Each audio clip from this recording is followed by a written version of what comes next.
Welcome into the best in true crime podcasting. This is True Crime Tuesday. I'm your host, Tim Dennis. Got a good show for you today, folks.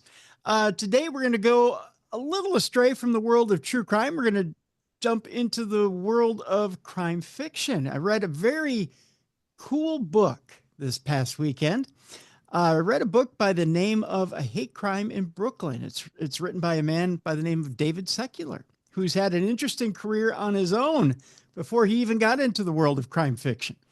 The book in itself is very interesting, folks. We're going to get into it here in just a moment.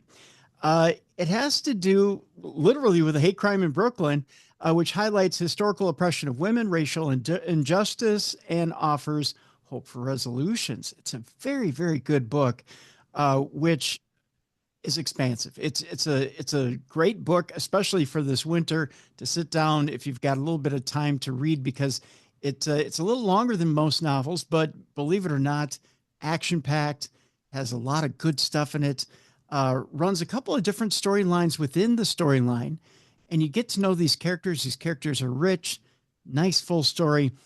And again, we're going to talk to David in just a second. I want to tell you a little bit about David before we bring him on here. He was born in Brooklyn, New York, of course. David grew up in New Rochelle. Hey, or that name of that city sounds familiar. You might know it from TV. With parents who made sure he kept his feet firmly on the ground instead of chasing a basketball. He's a dual citizen of both the U.S. and the U.K. David attended the London School of Economics and is a graduate of NYU Law School. He spent his career as a criminal defense attorney and legal writer and has tried and argued cases in federal courts throughout the U.S. and the state courts of New York. He's appeared and prepared appellate briefs heard before the U.S. Supreme Court as well. He has crossed paths and been involved in numerous notable cases with legendary counsels such as William Kunstler, and presided over by renowned jurists such as Jack Weinstein.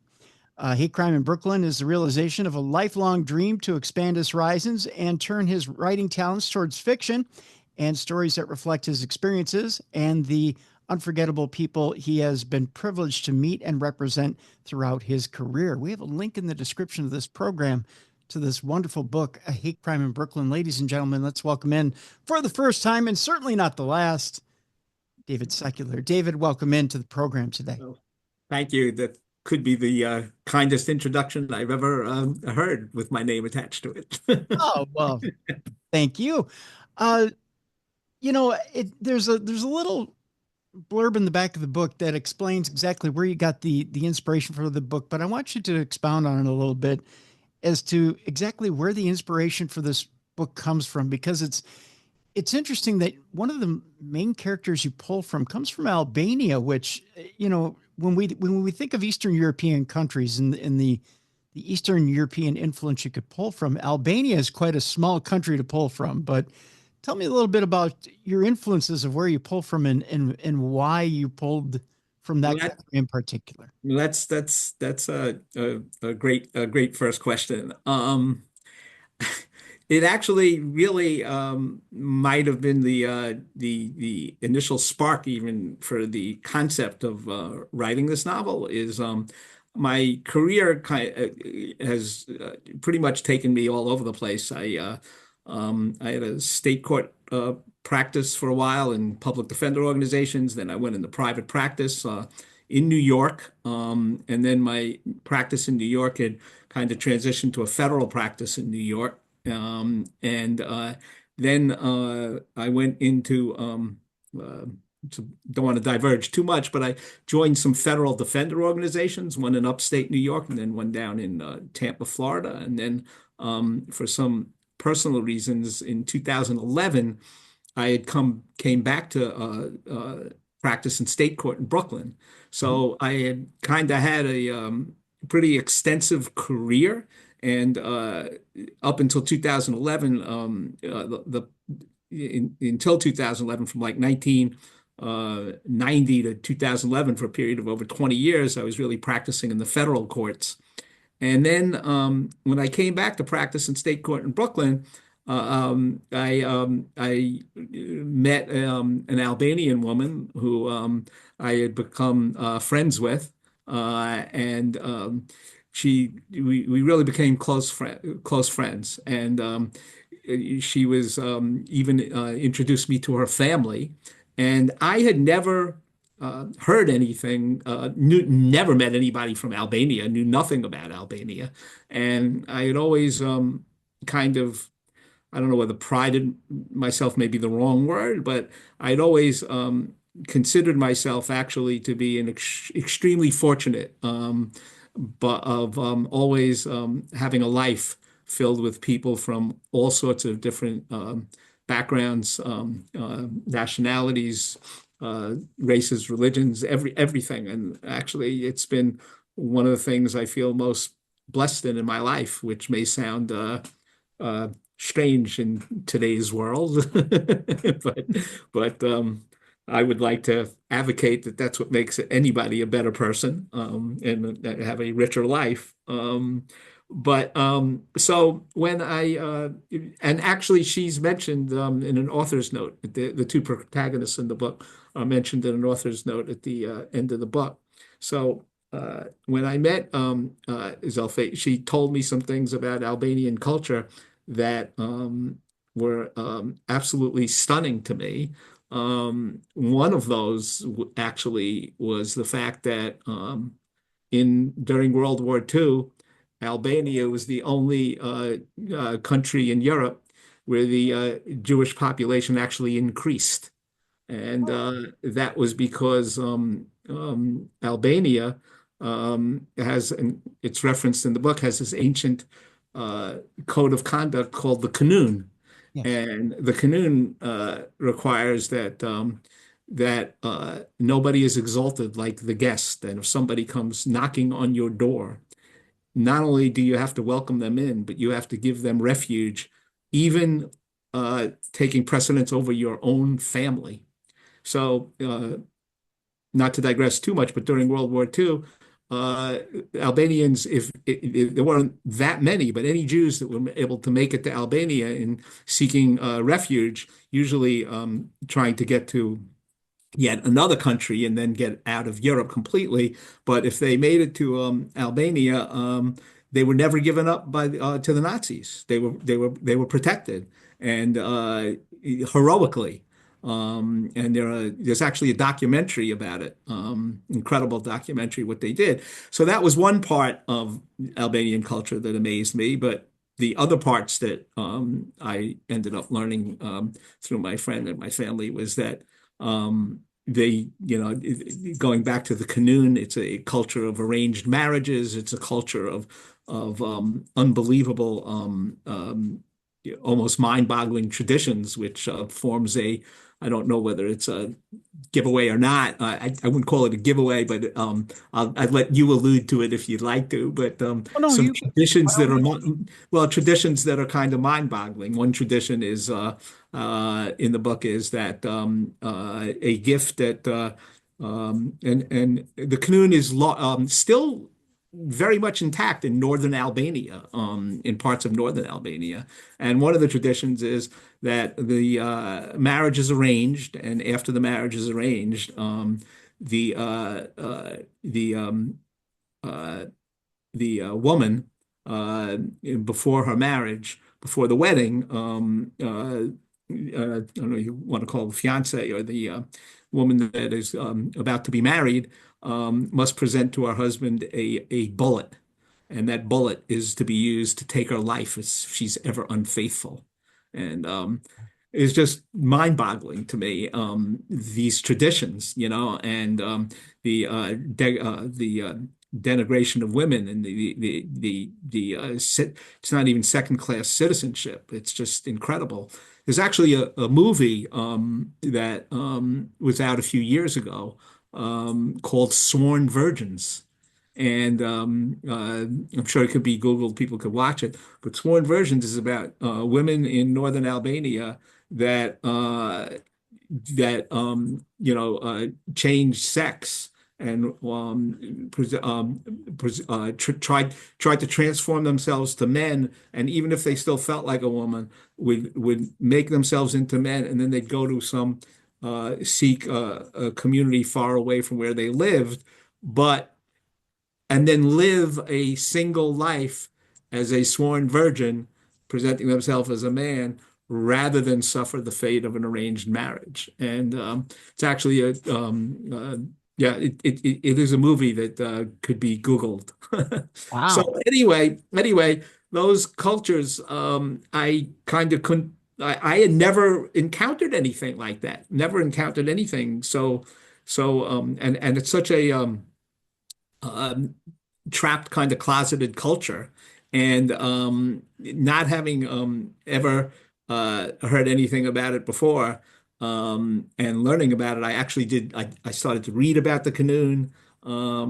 I guess it also resonated a little bit. Not that I'm kind of like I am of I'm kind of like my last name of secular when it comes to I don't really practice religion, but I am of a Jewish background, Mhm. and it did remind me somewhat of the the Hasidim and the arranged marriages there, especially the concept that all the woman is supposed to do is give birth to never to as many children as possible at the earliest age possible, and that the marriage is arranged. That was all very similar to the Hasidic. So I guess it rang a bell a little bit there. But anyway, to make a longer story a little bit shorter, is having never encountered that culture before, I started to think about the background of of people that I have represented throughout my life, and actually been fair, been fairly close to a number of I grew up in a very diverse community of grew up with a number of very close African-American friends, Mhm. and in my representation people as criminal defense attorney, I've been largely involved in the African-American community, and also having seen the how foreign the African American community, I mean, the African American community and the Albanian community, I couldn't think of two people that were more polar opposites. Oh, yes. I Yeah. got the idea of what if I had some encounter between the Albanian culture and African American culture. And that gave me the idea for the novel. And I got the idea of the American female protagonist from having befriended my friend Zelfi. And I got the idea for the African American protagonist from a client that I had represented, who's actually the part of the novel that's nonfiction, is that he was serving a lifetime sentence for a crack offense. And in Obama's last month of office, he granted him clemency. And that is sometimes when as I do these podcasts, I always think that they would perhaps be even more fascinating to interview than myself. But my friend Tim he's actually been out for a while, ever since COVID, and he's thriving, living in since he's been released, and he lost all of his most of his 30s, all of his 40s. Didn't get out of prison until he was in his 50s, and amazing that he actually carries no bitterness in him, even though his offense um, didn't involve hurting anybody. It was just the in my book explores it the draconian nature of crack sentences dating back to President when Clinton was president. The drug laws, which I'm sure people are familiar with, the federal drug laws, they were just unbelievably heinous, and they're still pretty bad. But what they were back in the 90s is mind-boggling. It's the reason for it fueled the whole the filling of federal prisons with black inmates like never before. Not that it wasn't already bad enough. Now, let's go down that road for just a moment here, David, and talk about that before we launch into the book here. It's obvious do you put a distinction between, because in the book, when we talk about Sylvester, who's the main character as far as the African American side of this hate crime.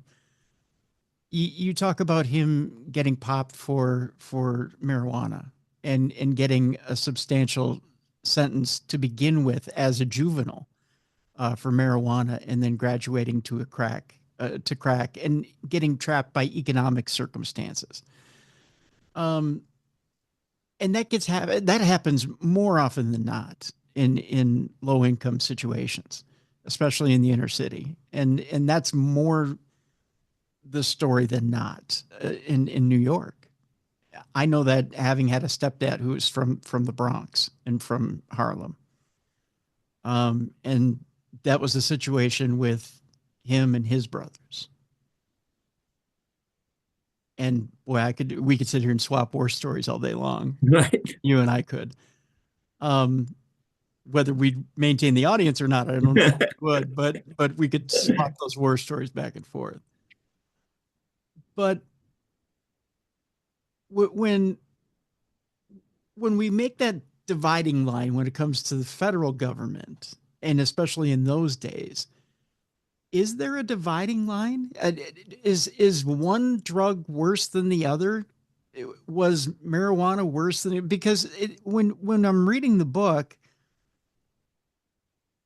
it seems like the lawyer in our book says, well, some of the lawyers say, well, what's a little bit of weed? That's not really much of anything. Yet the federal prosecutor says, well, marijuana is just the gateway to cocaine, and then cocaine is the gateway to this, and that's that. And the federal prosecutor believes he's right. And you're just going to graduate to bigger and better things. I'm going to stop you at marijuana. And I know that I've got a career criminal happening here. I know you're just festering to become something bigger and badder. Whereas on the defense side of things, I see what's happening in the environment in which you're in, and that really you're behind the eight ball. And I know my question's getting longer and longer here, David. And so my question is this: is it truly the product you start with? Is there a tier system here? So, you know what, if I could stop prosecuting weed sales, or if I could stop prosecuting weed and crack sales, and if we just start at coke powder, and prosecute from there, or if we just start at heroin and start prosecuting there, does it give economically disadvantaged people a chance? Well, I think I think the culture has changed from when I to some extent from when I it started in the book time frame takes place in the late 80s and early 90s. I think the marijuana almost universally now is not treated the same way Sure. as it was then. Actually, many obviously all over the place it's legalized too. So it's nowhere near regarded that gravely. I also think one of the points I made in the book is a couple of the points I think I made in the book was I don't know whether the Southern prosecutor his name in the book was not inadvertently clifflessons. Yes. Yeah. And I think there is a big difference between being prosecuted in the South and being prosecuted in a metropolitan area in the North. I don't think even in the 90s, marijuana was looked at as necessarily being, unless it was really, really huge amounts or a really, really horrible substance abuse problem, as necessarily a gateway. Whereas in the South, anything you could arrest an African American for would be considered, yeah, I'm getting him before he does something truly heinous to white America. So I think that was a point that I definitely wanted to make in the book. Another point I wanted to make in the book is the difference.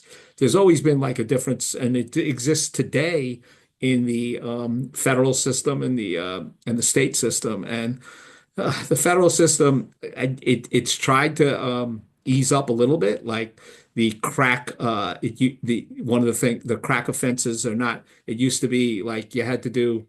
Um, it's like 100 times. I believe it was 100 to 1, or even 1,000 to 1. I have to, in the course of this interview, it's slipping me, but I believe it was 100 to 1, the differential between crack and powder cocaine. So in other words, you had to do 100 times more cocaine to get the same sentence you would get for selling crack.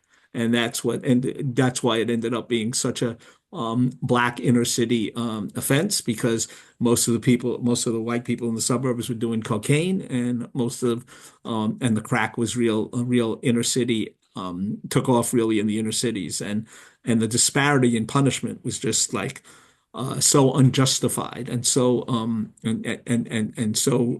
ended up with such racial consequences that it did finally in the 2000s. They finally changed this disparity. It's not nearly as bad, but there still is a disparity. But the sentences aren't quite as draconian as they were at the time frame of my novel. But the other thing I tried to emphasize is the difference in the state system and the federal system is that especially in a place like New York, is that the state system, although it, I do hesitate to say, because I don't know what directions we're going in anymore, but but I would think that the state system actually, though, we're now going back in that direction of who knows what the federal system is. You can't look to the federal system to have compassion in any regard. But the state system always showed a level of compassion and a level of just common sense decency. Like youthful offender treatment is something that's afforded to defendants who don't have a prior felony conviction, that are under 19 years of age. And if they have a relatively minor offense, the conviction gets completely sealed and vacated, and they get something called youthful offender treatment. And that could be of obviously of great benefit for that instant case, because it doesn't mark you, but it could be of also great benefit going forward because you don't have that as a prior conviction on your record. And in the federal system, I always found it just incredulous that a youthful offender finding was still not a finding that didn't mean you had a prior conviction for criminal history purposes, because the federal system said, well, they vacated the conviction, but you still had a conviction. And that's just so counterintuitive to the whole reason that you grant that kind of leniency to a youth. Yeah. But yeah, so that was another.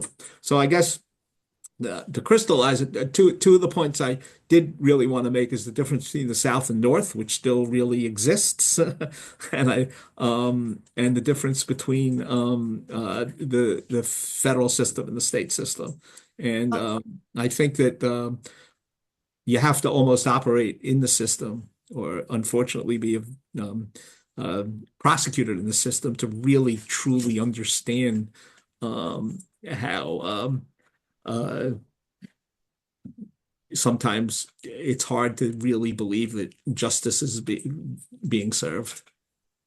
Could it be argued, David, that, because let's face it, let's call it what it is. In the late 80s, early 90s, crack was aggressively prosecuted, almost to the point of with malice. And the reason it was is because we didn't want to see crack in the suburbs. We didn't want to see it. Let's call it what it was. We didn't want to see it in the hands of white kids. We didn't want to see it in high schools. We didn't want to see it in junior highs. We didn't want to see white kids using it. So it was attacked viciously in the inner cities so that it didn't spread to the suburbs. It feels like that same war is happening right now with fentanyl. And it's that exact same, except for it's failed miserably because those kids that are now in the suburbs have fentanyl, Right. and Right. kids are dying in suburbs from fentanyl, and it's failed miserably. And the administration on the federal level knows this, Yes. Yes. and they realize they failed, Yeah. and everything is reactive. It's reactionary. Right. Right. I don't think fentanyl turns along racial lines like the way crack did, though. I don't Right. believe. Right. Yeah. Right. Yeah. Yeah. It's like interesting to hear you say that because even now, because I am still practicing, um, I don't even see a divide between clients that are hooked on with a heroin or fentanyl habit and clients that are uh, um, I don't really see much of it. It's just as much white as black, I would say, what I encounter. Uh, Whereas I think crack still falls along racial lines. And with that too, um, I think fentanyl was, I think because of the ease of how it's made, and I think of the ease of how to get it, and it's a synthetic drug, that Right. it's easier to manufacture. You don't have to wait for it to be harvested from a plant. You don't have to try to wait for it to be, carried over, so to speak. I mean, we can get it from Mexico. It Right. can be brought Right. over quickly. It's brought over by gangs and cartels, and Yeah. and uh, it's, I think it's so much easier to smuggle. It's so much easier to be peddled. It's so much easier to be passed between even kids. Yeah. That it's let's face it, Right. it's an easier drug than Yeah. crack was. Yeah. I mean, I think the one thing that my career has shown is the criminal justice system just when it comes to knowing how to treat substance abuse is just a failure. It just doesn't really have a clue, and just locking people up. I'm not. I'm not necessarily somebody to believe. Violence is another thing. And, when things turn violent and when people get killed, then you really have no alternative than but to punish it harshly. But to think that you can treat substance abuse and drug problems simply by locking people up, I don't know how many centuries of failure we need to have before that's shown not to be the case, Yeah. I mean, I would say that thankfully in my practice in Brooklyn now, it's like most people that get charged with a drug crime in Brooklyn, most of them, if it does not involve a weapon, they are not necessarily held in on bail. And there are treatment programs that did exist before. So that's one. Uh, it, haven't been many, but that is one improvement in the system. And I think even the federal system is, until it's gang related, until it's connected to guns, has not been quite as harsh. Although, like I said, there still is a crack to cocaine disparity, but there has been a little bit of a waking up in uh, that you can't just lock people up who are suffering from substance abuse or even whose crimes are driven by the fact that they have a substance abuse addiction. Again, with the caveat that I'm well aware that once people get hurt and once there are weapons involved, now we're talking about something of a different magnitude. Very true.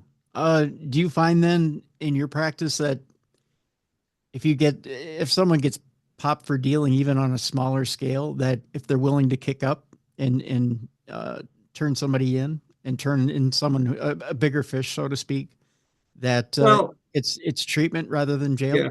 now? Yeah, well, I don't think that they're even leaned on necessarily to do that in the state system. They're just leaned on to get treatment. And in the federal system, unless it's part of a big organization, uh, um, I don't think that they would be necessarily leaned on. In the federal system, it's a big organization, and they think they're a weapon. Then I mean, federal system is yeah, so frequently looking for cooperation. Cooperation is like the name of the game in the federal courts. One of the things I tell younger lawyers all the time is when they ask me, because a lot of now I've returned for kind of um, to the extent I'm not writing, I'm finishing out my career, kind of feeling I'm giving back to where I started a little bit back in the Brooklyn community in the state system. And when younger lawyers ask me the difference, always, oh, because they're always fascinated by the federal system. And one of the things I tell them is that they have to understand is that the state system is an arrest is the beginning of the case. And in the federal system, an arrest is usually the end of the case because the feds don't really arrest you until they have so much overwhelming evidence against you and you've been investigated for quite some period of time. And they have everything lined up in terms of a mountain of evidence that the case is pretty much over. Although I will say this is a bit of a digression from things we've been talking about. But state and the state prosecutions usually used to be so much less overwhelming in the past, so much weaker than a federal prosecution. But the ball game has really changed now because almost everything we do is on video. Oh yeah. Yeah. Yeah. So almost every, it used to be that when you got arrested by the feds, they'd have wires on you. They would have cooperators on you. And if you got arrested by the state, it would just be somebody's word, one word. And and the evidence would be very, very assailable. And the cases weren't worked up very well. And they usually also in the state crimes of instantaneous crimes that happen on the street. So defense lawyers really have in every state, I felt like good criminal defense lawyers really in most cases had really good chances of being successful if a case went to trial.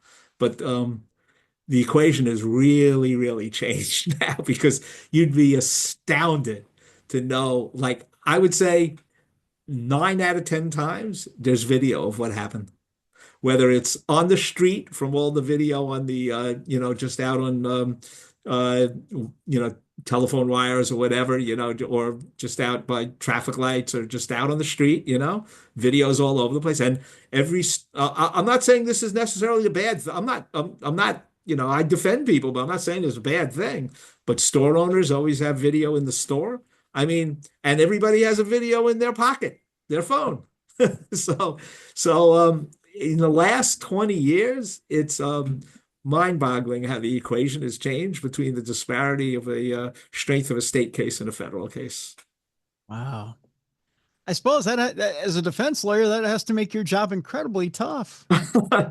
Well, I tell well, I wouldn't say I laugh about it, yeah, but it's like incredible because the first I practiced exclusively federally up until 2011, and then I came back and started to do state cases in 2011 when I came back to Brooklyn. In the first few years, I said, "Wow, I could really win again." And I did, and then all of a sudden, I'd say around like 2015, 14, maybe a little bit early, I said, what do you mean it's on video? And every case they turn over the video and you just like say, wow, what a brave new world we have here. Although without getting too spoilerish about the book, there is something in the book. There is a way around it. There is a way around, and you found a clever way in the book around a video defense. And a video defense to say, you know what, there is a way to interpret video in which you can get out of it. There's a Yeah. defense throughout video. Yeah. Well, there's, creative defense lawyer always does try to have an alternative interpretation. Right. That's a good way of putting it. That's a good way of putting it. Tell you what, David, we're going to take our break here. When we come back, let's get deeper into A Hate Crime in Brooklyn. Let's talk a little bit about the characters surrounding the book, Yeah, and absolutely. we'll get deeper into the story, and we'll give people a taste of the wonderful book that you put together here, that you've dedicated a good chunk of your life here to putting out, and this wonderful novel that you put together, which details really an Albanian family. There's more than just a character here that's involved, but an Albanian family, uh, also an African American man, and some his family. There's his family as well that's involved here, and some characters that are, let's just say, destined to collide here and learn a little bit from each other as they clash with each other. And let's just say there's some good lessons here. There's some good lessons for everybody here. There's there's expectations, disappointment. There's some prejudice, and there's some intolerance. There's also some love and some forgiveness here too. So there's some really good lessons here in A Hate Crime in Brooklyn. Uh, it's a wonderful book, folks. We have a link in the description of this program. Go get it. Well, we're in the break. When we come back, more with David Secular, A Hate Crime in Brooklyn, right here on the best in true crime podcasting. This is True Crime Tuesday.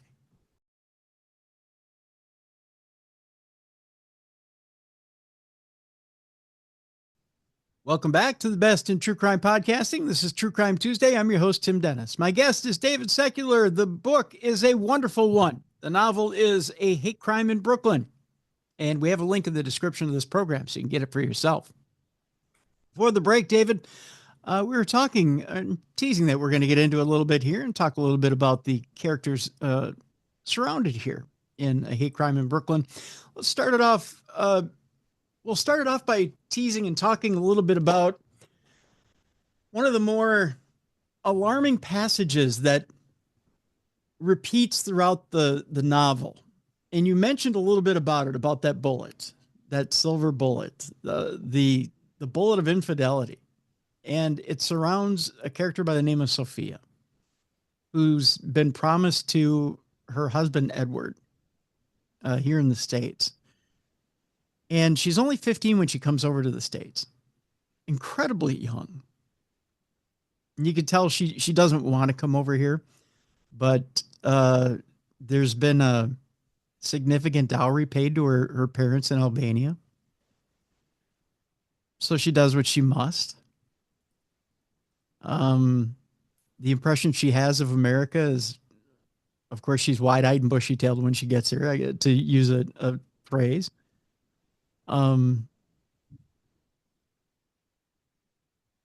But to say that she has PTSD the minute she gets here is, I think, putting it pretty lightly, isn't it? I mean, give us a little, a blush, if you will, of Sofia and what it is she's facing as she comes here. Well, it was one of the surprises, I guess, in the book, as the book developed, um, was she certainly was brought up to know that she was going to be in or brought up to not fight against an arranged marriage, and she also has an older sister who had an arranged marriage and not to the United States, and her parents made her feel that even as fearful as she was about leaving her homeland, going to the United States, the land of dreams, she had a fantasy, view of what it would be like to go to the United States. So she tried to console herself with the dreamlike image of where she would be going, the land of dreams and riches. And when she arrives, she ends up slowly but surely learning some overwhelming things. One is the man that she's been promised to is from our homeland, but he served in Desert Storm and suffers from post-traumatic stress disorder. And she's shocked because she was given pictures of him in the service. And when she lays eyes on him, she can't believe what she's looking at. And then the other revelation, slowly but surely, that comes to her is that the brother who helped arrange the marriage, who is supposed to be a successful and established and highly regarded businessman in America, turns out to be the head of the Albanian-American Mafia. So those two revelations are, as you said, to suffer some almost PTSD herself upon confronting that at 15 years old. It was quite a shock to the system. And, the book kind of takes off from there. And I think readers will find it interesting to see how she navigates her life in that system, in that network of relationships. And as Sophia is trying to navigate this new world, literally new world, and trying to figure out how she can step lightly and go from one set of masters in Albania, because she did have to literally and figuratively behave for her father and behave in a household where she couldn't talk back. And now she's with a husband and a brother-in-law who have laid down the law, and she has to obey and be very tightly managed, I guess is a good way of putting it. Here in America, even though America is the land of the free, she's not free to be herself. She's out doing laundry and is kind of has a friend forced upon her, for lack of a better term, right? Yeah. Yes, that is her entry for the first time in her life to a person of color, and who she bumps into at the laundromat, and who ends up playing a pivotal role in the novel. And without giving too much away, she and Sophia, to Sophia's amazement, develop an extremely close friendship. Yeah. Uh, um, and it takes also helps to take um, uh, Sophia out of her sheltered, uh, shuttered existence for the first time in her life. Which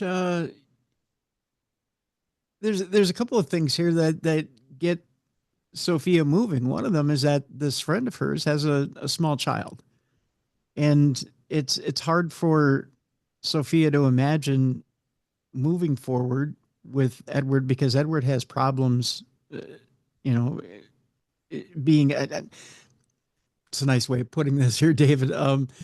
Because of his injuries from the war, it's hard for him to think about, with all the different pain medications he's on and different medications he's on. It's hard for him to produce, so to speak. So he's having a hard time thinking of even wanting to have children, but because he's in a depression, and he's stuck with immense pain, and he doesn't want to get up off the couch. It's just, even though he's the super of their building. So for him, it's a tough go around to think of moving past himself. But Sophia now wants to push him, and is like, you know what? I've had the experience of having this little one around, and I want one, right? And she's not supposed to be speaking up. Right. That's Yeah. not her world, right? So Yeah. now she's speaking up, and it's That was definitely a huge step for her. Yeah, to try to take control over that. But it wasn't necessarily a step that her brother-in-law would be against. Right, right. The brother-in-law is wanting children. In fact, to the point where, right, I mean, immediately after the wedding night, in a kind of a disturbing scene, well, you tell us, what is he doing? Well, I don't want to, it's hard to say how much to give away, but let me put it to this way is and this was, one of the things I'd like to assure readers, hopefully prospective readers, is that so much of the book was carefully researched, Mhm. not based. I mean, one of the things I prided myself on is, I certainly, uh, not only previously, but even in the course of writing this book, I felt like so many of the even the great writers of crime literature, I come away lots of times saying, yeah, their writing is fantastic, their dialogue is fantastic, but what the substance is so often seems contrived to me. And one of the things I've felt like is succeed or fail, I was going to try to be not contrived. And one in an Albanian family, as I guess in other families living in not just tradition, but living, I guess, in ignorance, there was a belief that if as soon as a woman the night a woman is no longer a virgin, there should be blood on the sheets. So, So and in Sophia's new family, the one to inspect the sheets was not her husband with PTSD. It was her brother-in-law. And I think it's interesting reading what happens the night after the wedding when her brother-in-law Victor does not find blood on the sheets. it is very interesting reading. I think And we I think a lot of the readers will one of the things that everybody always says, everybody loves a villain. So Mhm. I think Victor is also compelling reading throughout the novel. Yeah, very, very compelling reading throughout the entire book. That's for sure. Throughout the entire book. Um, let's switch gears because throughout the wonderful thing about your book is that you've got a couple of different threads running here and they all converge. So you've got that thread with the that family there, and then you switch gears right about in the middle, and we meet Sylvester. And when we meet Sylvester, he's essentially telling his story a little bit in reverse, but he's telling us about how he ended up where he ended up. But he's also telling us about his past and essentially where he's getting to and where he got there and about his run-ins. I'm being a little vague here, Right, right, but right. but Well, one of the things with Sylvester that I really thought was important was to, it's like not to be stereotypical mhm, or and to be real. And Sylvester is not just some kid that grew up on the streets, totally impoverished with his without a dad and with a mother that had a drug, just all the stereotypical things that people would like to say about inner city black kids. mhm. I did not cast Sylvester that way because I think that that's just a stereotype and is not true. So Sylvester actually grew up in a struggling but a middle class family. It was single parent, but his mom owned a brownstone given to her by her parents. I actually decided to I decided to put it in Bushwick, Brooklyn, just because I like the idea of kind of changing things around too, not making it like, in Bed-Stuy or, a neighborhood. Again, I kind of tried not to be stereotypical. Sylvester was also is shown to be a gifted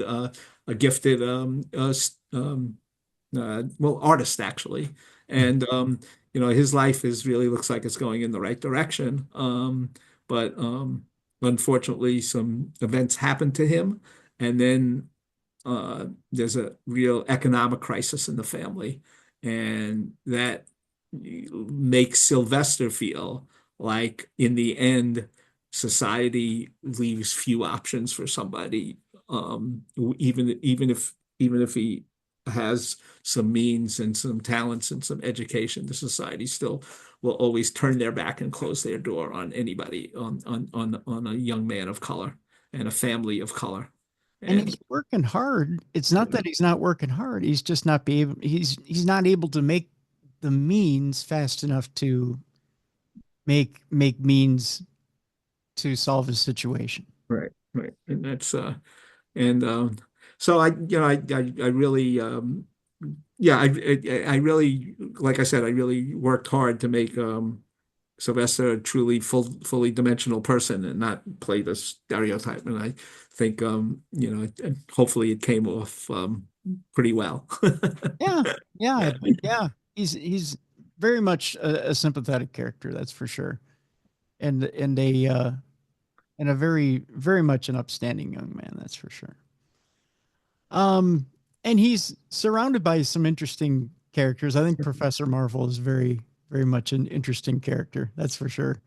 Well, Reminds me. Professor Marvel is my venture into some of the when people ask me, like, authors that inspired me in writing the book. One was definitely was John Irving, actually. I Yeah. found he was, yeah. In the course of writing this book, even though they have nothing to do with each other, I read Prayer for Owen Meany, and just John Irving's writing abilities. Just I would love to, like, one day, like, just have a tiny little bit of him in anything I could write. But anyway, he inspired me. And then the other book that I you might see like little glimmers of that inspired me, of course, was Bonfire of the Vanities. Oh yeah, yeah. Tom I Wolfe see that. and Professor Marvel I is was kind of my satire of Cornell West. I was just gonna say, when I read the book, I thought Cornell West. That's who I thought.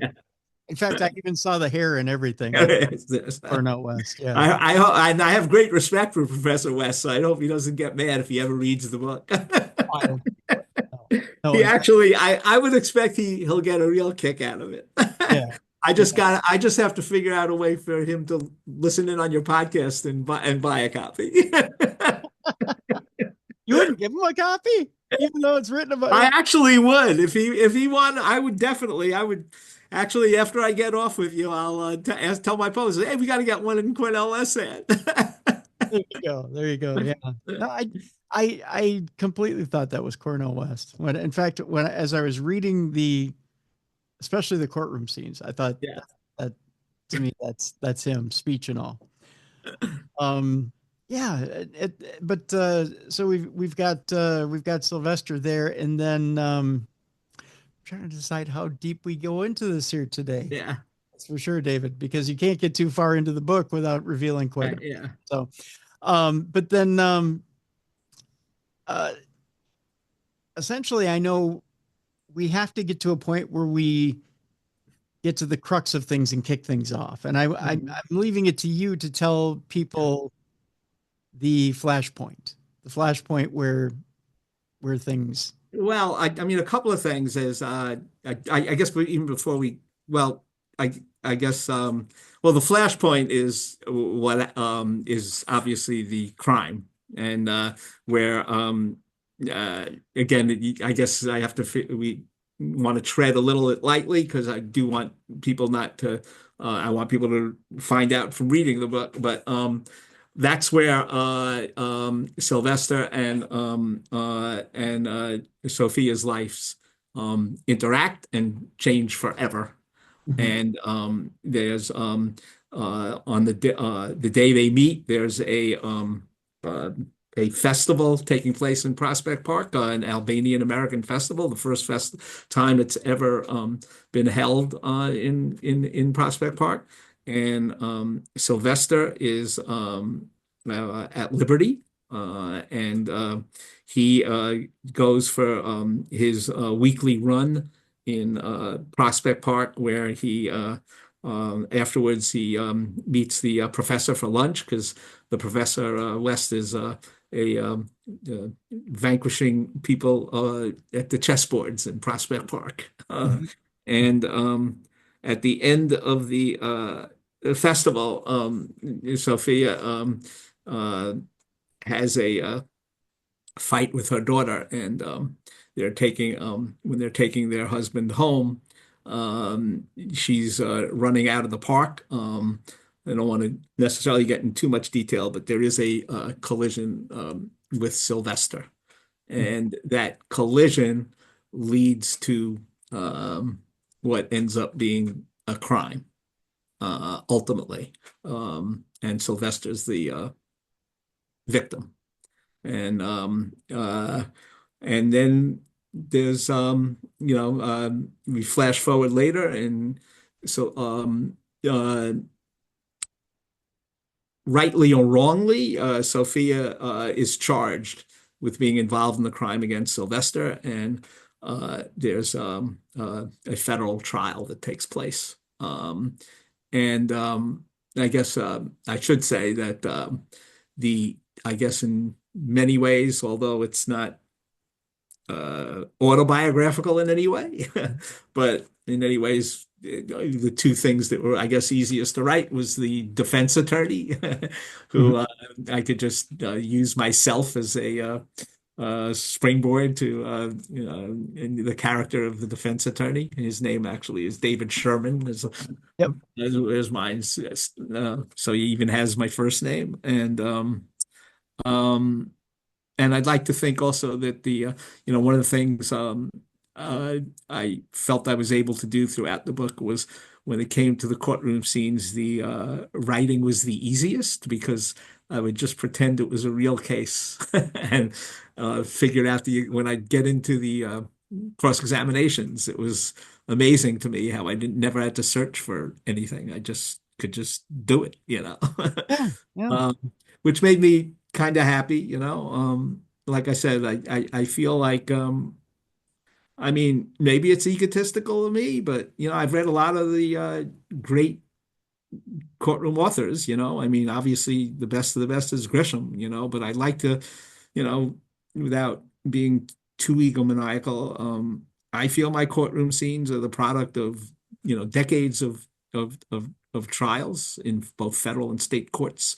So I feel like what you read that happens in the courtroom is about as realistic as it can get in a fictional story.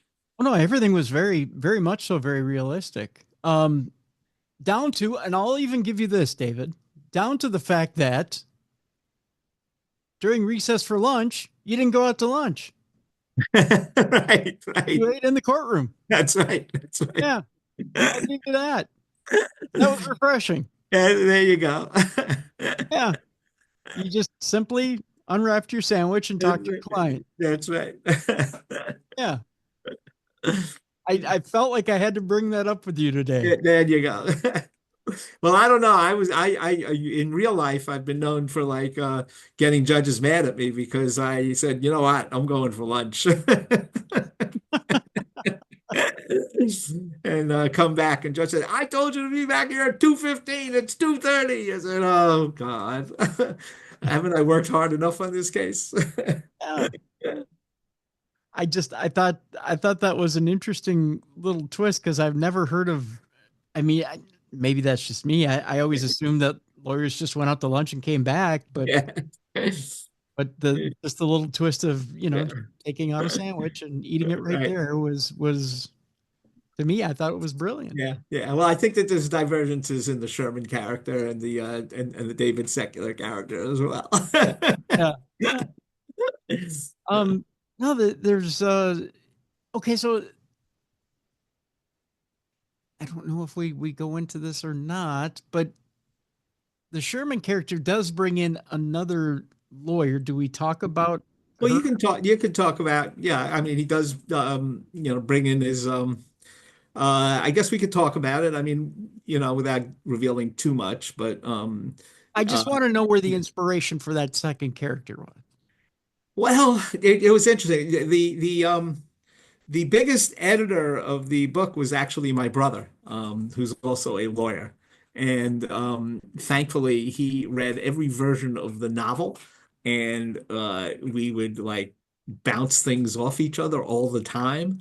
Mhm. And my brother, it was at first we were gonna have the that character be Sherman's niece, who is also Jewish. Okay.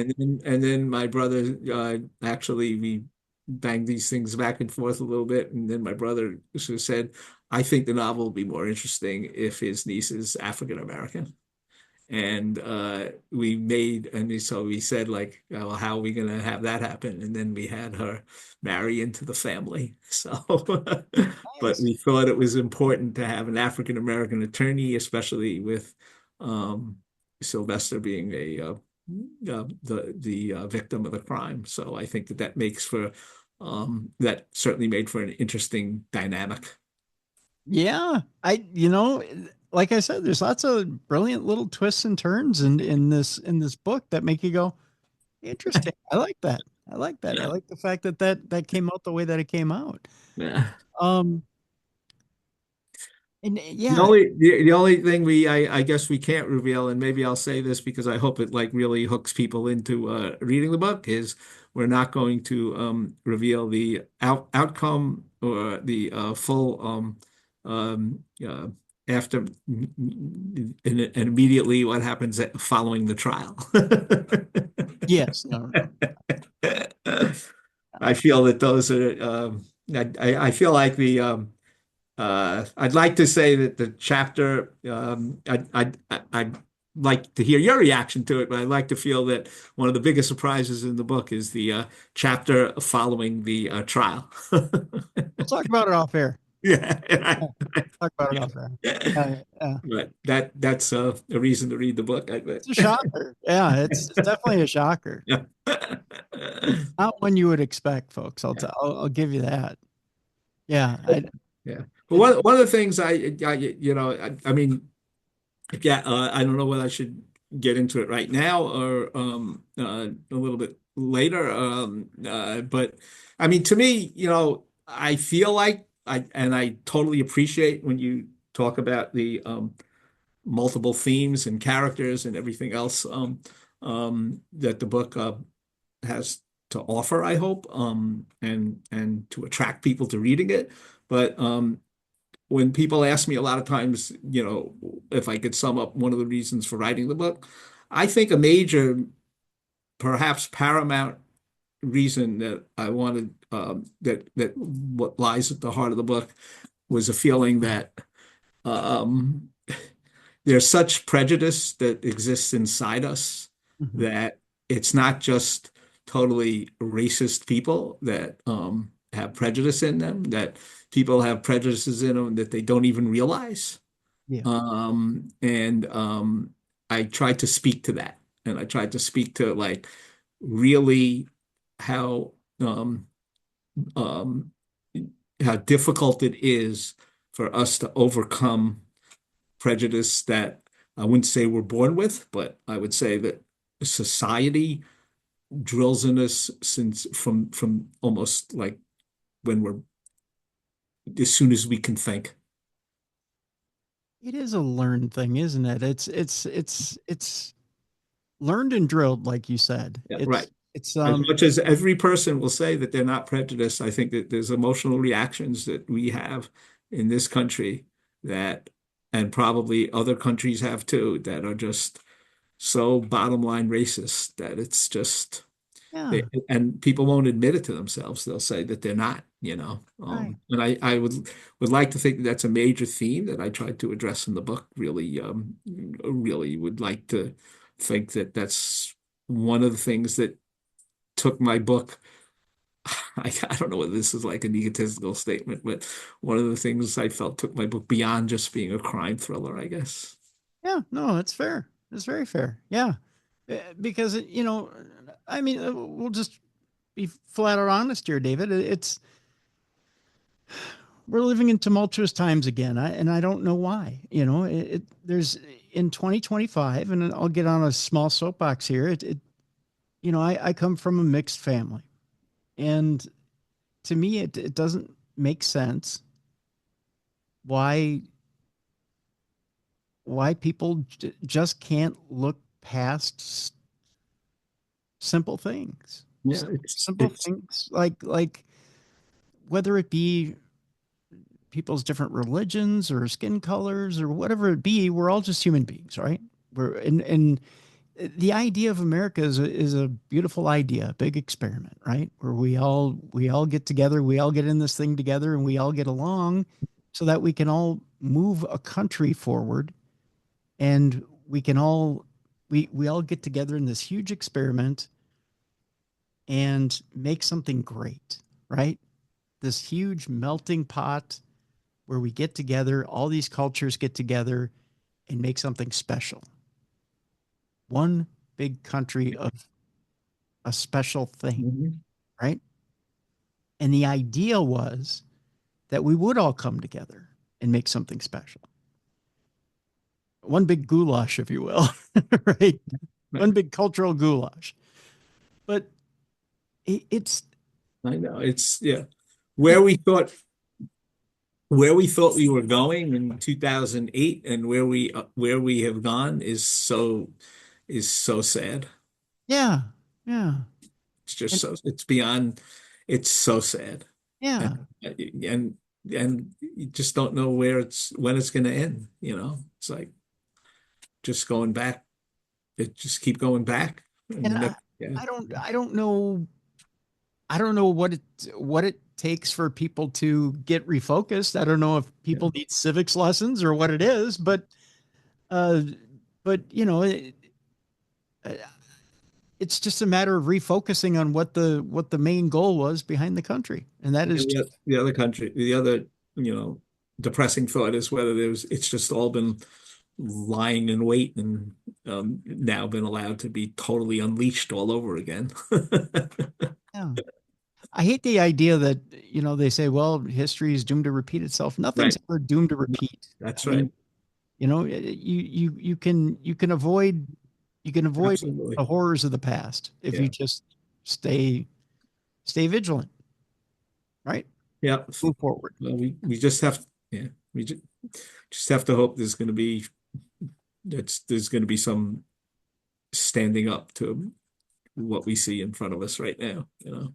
Mhm. And Mhm. also, I don't know whether sometimes it's sad because we almost feel like we're in a society or we're in a time where um, people just feel like no matter how much they may be against what's happening, they feel like, oh, well, I'll just retreat to my computer and live in my computer world. I just think the passion of resistance does not really exist like it did when I was growing up. Yeah. Yeah. And Uh, it for people who feel like, and again, I'm not trying to get too preachy here. I know I'm going to get a few emails of, right. Well, yeah. At but I least, don't care. I don't yeah. care. Here's Uh, here's the thing. I guess they could find me too. Yeah.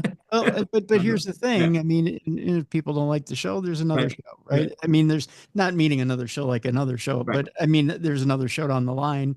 There's one next week that you can listen to. But here's the deal. If you feel like you're overwhelmed, like maybe, you're getting overwhelmed by stuff, it's as simple as this. Be nice to somebody today rather than be mean. Right? Right. Right. Reach your hand out to somebody and That's help, right. right? You see something broke, fix it. Yeah.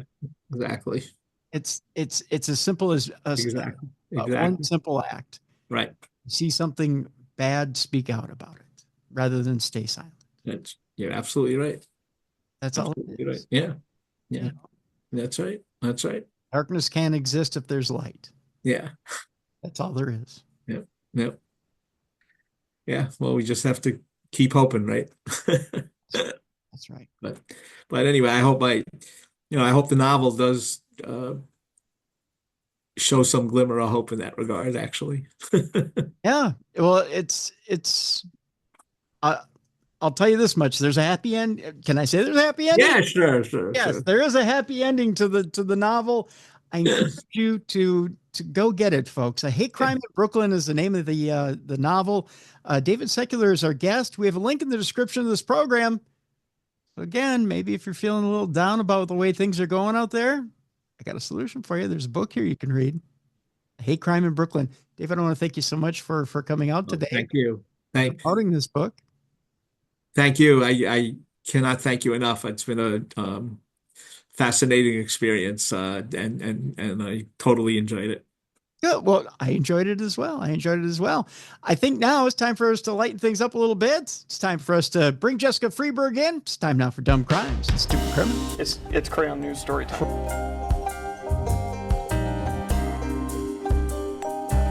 What happened with this dude, Christ Bearer? I heard he cut his penis off and then jumped off a balcony. Suspect pulls gun from butt, shoots twice at Denver police. What is your emergency? I need help. And what's the problem? I'm too high. You're too high? Yeah. It's that time. The time you've all been looking forward to. It's time now for Dumb Crimes and Stupid Criminals. And with that, I need a co-hostess. So what I've done is I've reached out to the Dallas Mavericks because if they could trade Luka Doncic, certainly they can find me a co-hostess. And I've got one that I think is just as good as Luka. I mean, she knows how to take it to the hole. She knows how to pass. She knows how to shoot from three. And she's got 3 best-selling books on the Hindustan Times bestsellers list. Ladies and gentlemen, here she is, Jessica Freeberg. Jess, how you doing? I'm good. I had no idea I was so multi-talented. Well, I've discovered your hidden talents. I know that's a line ready to be served up for anybody out there in the listening audience, but yeah. But welcome aboard. Yo, happy to be here, Tim. Thank you. I'm happy to have you. I actually, our first story today has something to do with sports. I have sports analogies all the way around. I was just sitting here thinking as Luka went to the Lakers, I was thinking, it's only a matter of time because they did it behind. I know I'm getting deep into sports analogies here, and people are like, "This is true crime. It's not sports, Tim." I was just sitting here thinking it's only a matter of time before we get LeBron James on the Timberwolves. I know I'm dreaming, but they did the trade behind LeBron's back, and you never know. If we get LeBron, we get Bronny, we get Edwards. It's only a matter of time before the Timberwolves have a ring, right? Yeah, that would be amazing. I'm waiting for that day, Tim. You can wake me up from my dream at any time here, Jeff. I'm going to dream with you. I'm just going to snuggle up right beside you and just have the same dream. Aw. So long since somebody help me. Oh, by the way, speaking of somebody holding somebody, it's Elmo's birthday today. Get out of here. Did you see my post today? No, I haven't been on social media yet. Well, happy birthday, Elmo. It's Elmo's birthday today. Poor little guy. He spends his entire life with somebody's hand up his ass. He gets one day where he gets to blow out candles. Today's the day. I'm just so happy for him.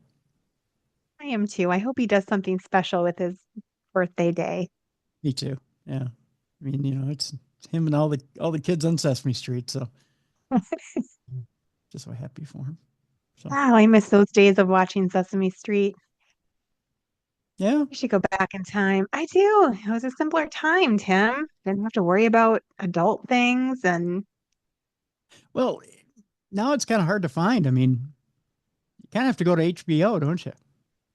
Yeah, I suppose it's not on anymore, is it? On the PBS. Well, it is, but it isn't. I mean, you can catch some. I think you can still catch it somewhat on PBS, but I think you have to go to Max or HBO in order to see it. Oh, interesting. I had such a hard time when my kids were little and they came out with Daniel Tiger. It was like a spin-off of Mr. Rogers' Neighborhood, kind of, it was like the same kind of idea, and it had like some of the same kind of characters, but they were all animated. I hated it. I'm like, this is garbage. Where's Mr. Rogers? I mean, I know he's dead, so it's not like they could bring him back. Zombie Mr. Rogers, I think would have been awesome. Ooh, I would have liked that. Yeah. Except for, brains wouldn't have been very, very fun, for half an hour, especially when he went to, Mr. Rogers eats all the friends in his imaginary world. yeah, it would have been a really scary show for the kids. I'm just saying. Yeah. The mailman comes to drop off the mail for the day, and Mr. Rogers eats his brains. Yeah. Speedy I delivery. like it. Ah, Yeah. I feel like there's potential there, Tim. I feel like we should write this children's program. yeah, except for it'd be TV-14. It wouldn't be so much for the kids anymore, would it? But This is only for the kids with cool parents. that's right. Yeah. Cool parents or parents that belonged in a jail cell. Yeah, or the parents who are passed out, in the corner somewhere. Yeah. In a liquor stupor. Just That's our watching audience. there. But mommy, I'm scared. Oh, shut up. Mommy has Shut up and get me another whiskey. That's right. Go get daddy a beer out of the fridge. If you're scared. There's a light in the fridge. I'm not turning the ones on in here. It's too bright.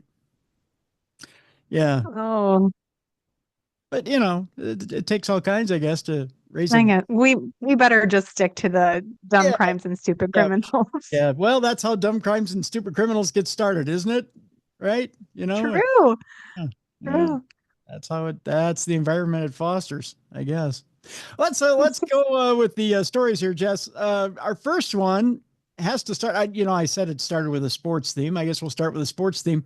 I found an interesting story about a man who claims he stole Yogi Berra's World Series rings and then melted them What? Why would you do that?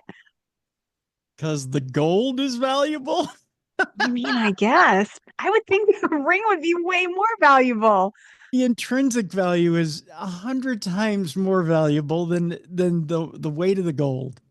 What a dummy. I'm surprised at how dumb people truly are. Thomas Trotta talked to The Atlantic about his long career preying on sports museums. A trial is currently underway in Pennsylvania involving 4 men who prosecutors say worked in an unusual burglary ring. They allegedly preyed on small museums, particularly sports museums, for more than 2 decades in Pennsylvania, New York, and New Jersey. 5 others already have pleaded guilty, including Tommy Trotta, who spoke to The Atlantic at length about the strange criminal niche he says the gang perfected from the summer of 2011 through late 2013 as gold prices hit record highs. Somebody's been watching way too much TV and listening to too many ads on the radio about, give us your gold, we'll get your record prices. Yeah. Trotta's crew claims they made nearly $500,000, more cash than they'd seen in their whole lives. They haven't been around, evidently. According to Ariel Sabar. In the story, Trotta walked Sabar through multiple heists, including an audacious one in which he stole 9 of Yogi Berra's 10 World Series rings in 2014. Of course, Yogi Berra, rest in peace, is no longer with us. Like many of their burglaries, the heist took place late at night in bad weather, in rain. After methodically planning and a thorough casing of the Yogi Berra Museum and Learning Center in Little Falls, New Jersey, with a duffel bag of tools and dressed entirely in black. Thank you for that trope. We appreciate it. Trotta climbed into a museum balcony and cut through a double reinforced window built to withstand foul balls from an adjoining stadium, writes Sabar. Nice. Then he used a 20-volt DeWalt grinder with a fire rescue blade to slice open a bulletproof display case labeled Baseball's Ringleader. And voila, the rings were his. Wow. I'm going to point out, in their time, Jess, combined $500,000 worth of gold, those 9 rings, I'm about to tell you how much they're worth. And you're going to go, you dumb sons of bitches.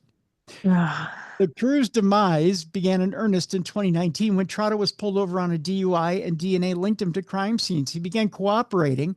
It says he now feels remorse about all these trophies and rings he stole. I'm hated in the sports world, Trotta says. I'm hated at a very deep level. As for those bearer rings, there's no happy ending. After the jewels were plucked out, the rings were melted down for gold. Let me grab the full story here so you can get an idea about how much those them little rings were truly worth, because you're absolutely just going to go, are you kidding me? Are you kidding me? Oh, of course, I get a free trial deal here. Put it this way. One of those rings, Jess, one of those rings from one of those little World Series that Yogi Berra was in, we're talking over $1 million. Mm. And 500,000 was the most they'd ever seen in a heist. They are so dumb. It's not like they could just sell the ring, though. I'm sure that's what they were thinking. They would totally get caught selling the ring. So, in their half-witted minds, But see, maybe that was their only option. all you have to do is go to a fence, right? So the fence goes, well, this is way too hot, for me to get rid of. But you go to a fence, it goes to a private collector who may want to hold on to it. You could still get at least the 500,000. So someone destroy it. who wouldn't destroy it. A piece of. Now, keep in mind that Major League Baseball could probably go to Yogi Berra. Okay, you lost this. We could probably reissue it. It would be a replica. It wouldn't be the same. Right. But pardon my language. God damn, are you dumb? Are you stupid? To go. So dumb. I've got 9 of these precious World Series rings that are probably worth millions. I'm probably sitting From on Yogi frickin' Berra. Like, if you don't even know anything about sports, you know Yogi Berra. And you know the famous sayings, right? Yes. And so why are you even this guy tops stupid this week. Tops stupid. Yeah. And I can see why he is hated. Like, you have to hate him for that. That's crazy. I just string the guys, go to Times Square, get the biggest rope you can find, hang it from the tallest building you can find in Times Square, and hang him by his nuts and let him just until they drop off. I mean, seriously. I mean, look back at any medieval torture technique and let's just go with it, because these guys are just the worst. That's so bad. Because that's, my God. I can't fathom. I can't fathom how you can be that dumb that you don't know that these things are worth that much money. And the thing is Yogi didn't have to put them on display, right? He didn't have to put them out for the public to see.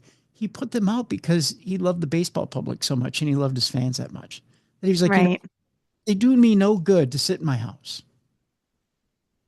I want people to see them. Yep. And now they're gone. And those guys were smart enough to figure out how to get in there. Like, that was not an easy feat. Like, as you're talking about the steps they had to take to actually acquire them, you're thinking, well, they can't be that stupid. And then, oh my God, they are. They're that stupid. Yeah, they're that stupid. They went, oh, gold, they're going to melt it down. We can get money for it like on TV. I want to get me some money. Jeez. Dummies. Speaking of stupid, Jess, when you got to get away from the cops, you got to have a vehicle and you got to have one that's lightning fast. What's the first thing you think of? Immediately came into my brain, Pinto, 1970s. You're on the right track, my friend. You're thinking with propane here. If I said Kubota tractor, that would probably be the next thing, right? Another thing from my childhood. Right. Well, someone in Mobile, Alabama is right along the same lines you are, because that's what they used. Oh my. Yeah, we go to Mobile, Alabama, home of the swift and the brave, as a bizarre chase on I-10 drew police gunfire and sent a man to the hospital. You know why? Because it's pretty easy to pick off a guy on a Kubota tractor. That's why, as he's trying to get away from police. It's like shooting fish in a barrel. Can't be very inconspicuous on that. Here, by the way, Jess, is a picture of the suspect trying to get away. Oh my goodness, that's amazing. Isn't it though? Yeah, Yeah. just tootling down the road. Tootling. That's the right word for it. Yes, tootling. Not speeding, tootling. No, no. What does a Kubota do at top speed? Do you remember? Oh gosh. It can't be very fast. I think it would tip over, What, 15, maybe 20? I would say. Something like that. Yeah. It's something usually used to move dirt at small construction sites, but Mobile police say a Kubota skid steer, pockmarked by officers' bullets, were turned into a dangerous weapon. One wielded by a man who police believe stole it on Wednesday morning. It began just after 10 in the morning when officers spotted the stolen piece of equipment near an intersection in Tillman's Corner and tried to stop the driver. What happened next triggered what could easily be classified as one of the most bizarre police chases in Mobile history. The individual in the vehicle attempted to ram a police vehicle. That's right. He turned it back on the cops, Jess. Yeah, never gonna get me, copper. As he came at him with the Kubota, he's like, and that's exactly the noise it made as he got it up to full speed. Yeah. Oh God. Yeah. That according to Mobile Police Chief Melvin Jones, between snickers and full-out laughs and guffaws. Yeah. Do you think these guys had a really good laugh about it in the squad room? Shit, they were probably laughing as it was happening. They probably had their guns drawn and they're shooting at it, and they're like, I cannot even believe this is my life right now. Do you think they have to practice while they're laughing at the shooting range just to see if they can accurately, hit the target while they're laughing? Yeah. Yeah. Just for these sorts of scenarios. We're gonna So need the funny, he realized he couldn't outrun them, so he had to turn around and ram them. He was like, "Stop laughing at me! I'll ram you." Oh gosh. Ignoring repeated attempts to stop him, the driver of the Kubota took to a westbound I-10, snarling traffic and even traveling eastbound in the westbound lane because, evasive maneuvers. At one point, say police, one of their police cars was intentionally hit by the Kubota, to which they shrugged it off because how hard can you hit at 10 miles an hour? MPD says the man eventually made his way to exit 15B in Tillman's Corner, very near where the Kubota was stolen. And that is where, according to Deputy Chief Jones, the individual again attempted to ram vehicles. Shots were fired from officers and the vehicle was stopped. Because all you got to really do, Jess, is shoot out a tire, I guess. I don't know. I mean, there's not really much challenge to that deal, No. No. According to an MPD news release Wednesday evening, the pursuit ended after officers engaged the driver with gunfire. As far as we know, we think he was shot, said the deputy chief. We're not sure yet. I don't know if they shot him or not. Nicky bleeds beer. I'm not sure. Right now, police, we're not saying if the man was armed with a gun or if he shot at police, but an NBC 15 news camera caught efforts by first responders to give the man CPR. Police had not released his identity nor his condition on Wednesday night, only saying that he was transported to a local hospital for treatment. We spoke with some folks who say they work with the company that owns the piece of machinery, and they told NBC 15 News that it had been parked in a lot near a hotel in Tillman's Corner before they discovered it stolen. For now, it remains out of their reach, carted away on a trailer as evidence in one of the most unusual mobile police encounters in recent history. While we still don't know if the man was armed with a gun, police do say he was using the Kubota skid steer as a weapon when he hit one of their vehicles. So fire away. I mean, fair. Yeah. I do hope he's okay, though. Well, yeah. I mean, you take it on yourself when you aim that Kubota at 10 miles an hour at a police officer. Just saying. Yep. I mean, that's a big device. You could definitely run someone over with it. Yeah, well, you can do damage. Mm-hmm. Police say they learned he attempted to hit a citizen as well at the very beginning of the bizarre ordeal. So he had it coming. Oh my gosh. Yeah. So trying to run over people. Yep. He was like, "Look out, Mildred." And then he went after her. So, yep. This reminds me of the guy who sang the song "The Streak." It reminds me of like the Mhm. sequel to "The Streak." I don't know. Yeah, Just has that wacky category to it. I think so. I feel like I could outrun it though if he was coming after me. You think so?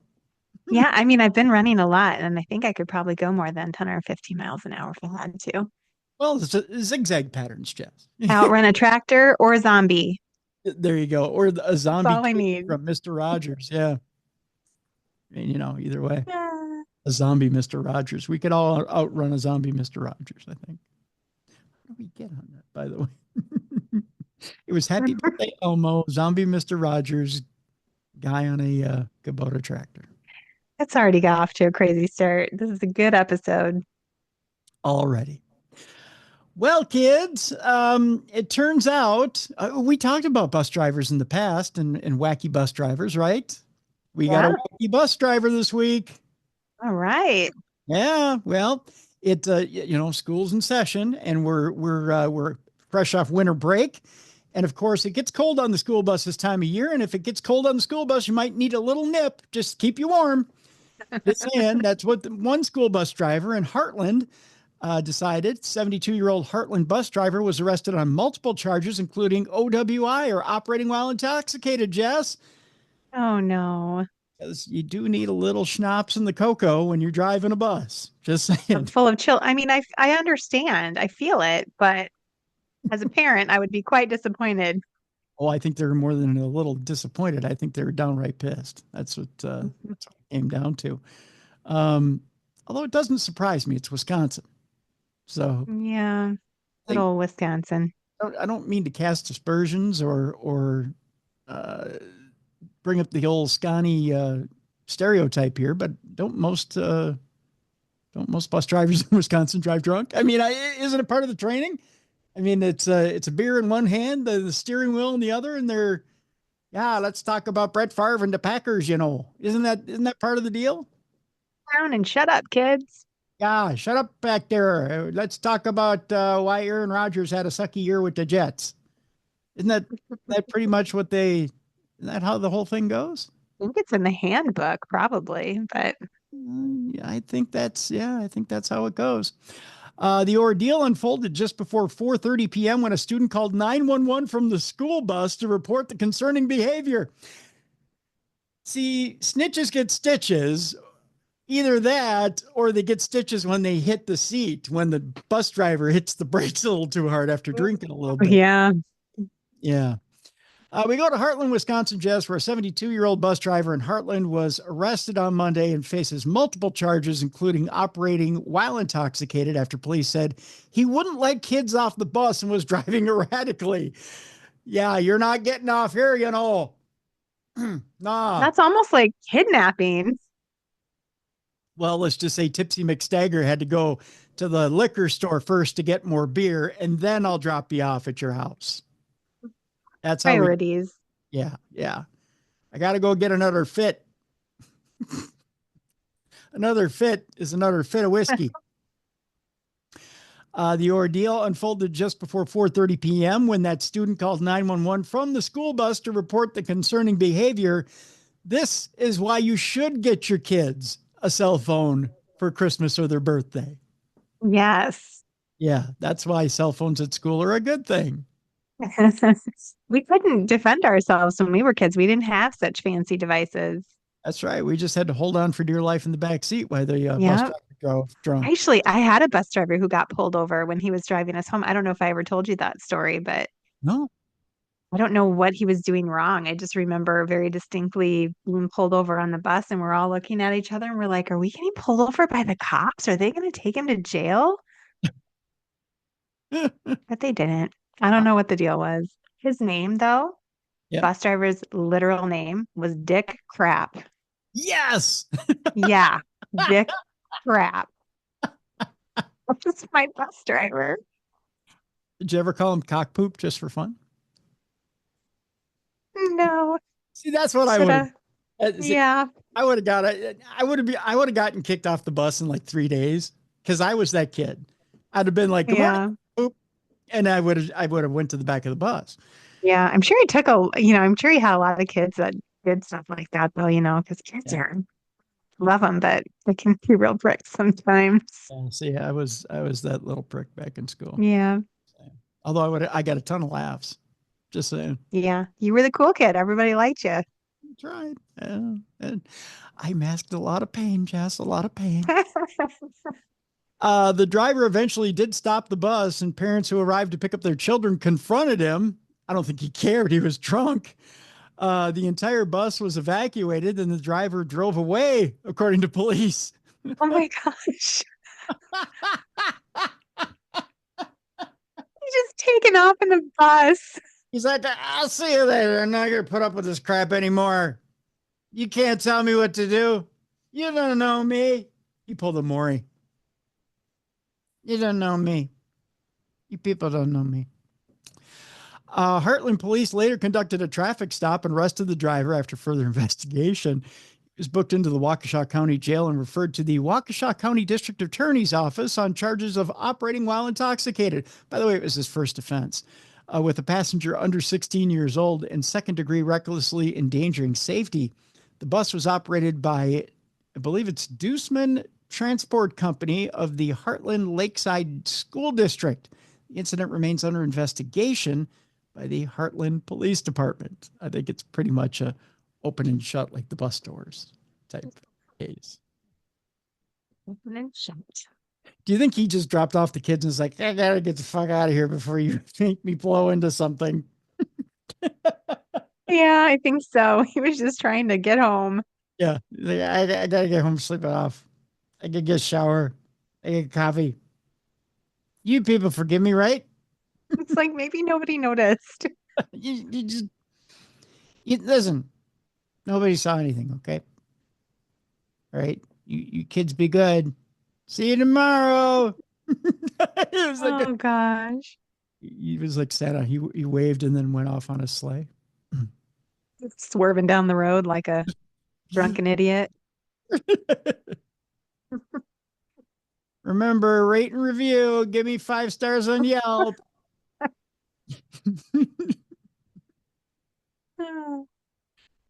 Like an Uber service. Give me 5 stars. Kids are so good. I won't hold it against the kid who called. Yeah. Yeah, you gotta know you can't get away with stuff like that nowadays, though. Come on. Well, the guy's 72 years old. I think of it this way. My dad drives. He drives bus for Metro Mobility. Now, I think I can say that on there. But he used to drive school bus. Yeah. He loved the kids he drove bus for. But he drove for a private school. I won't say what the school is, but he drove for a private school. And he drove for years. But he was driving like all around the Twin Cities metro area. I mean, long hours, really long hours. Yeah. And what's funny is he was really, I mean, he fell in love with the kids. The kids were really nice. But I could never imagine him at his age.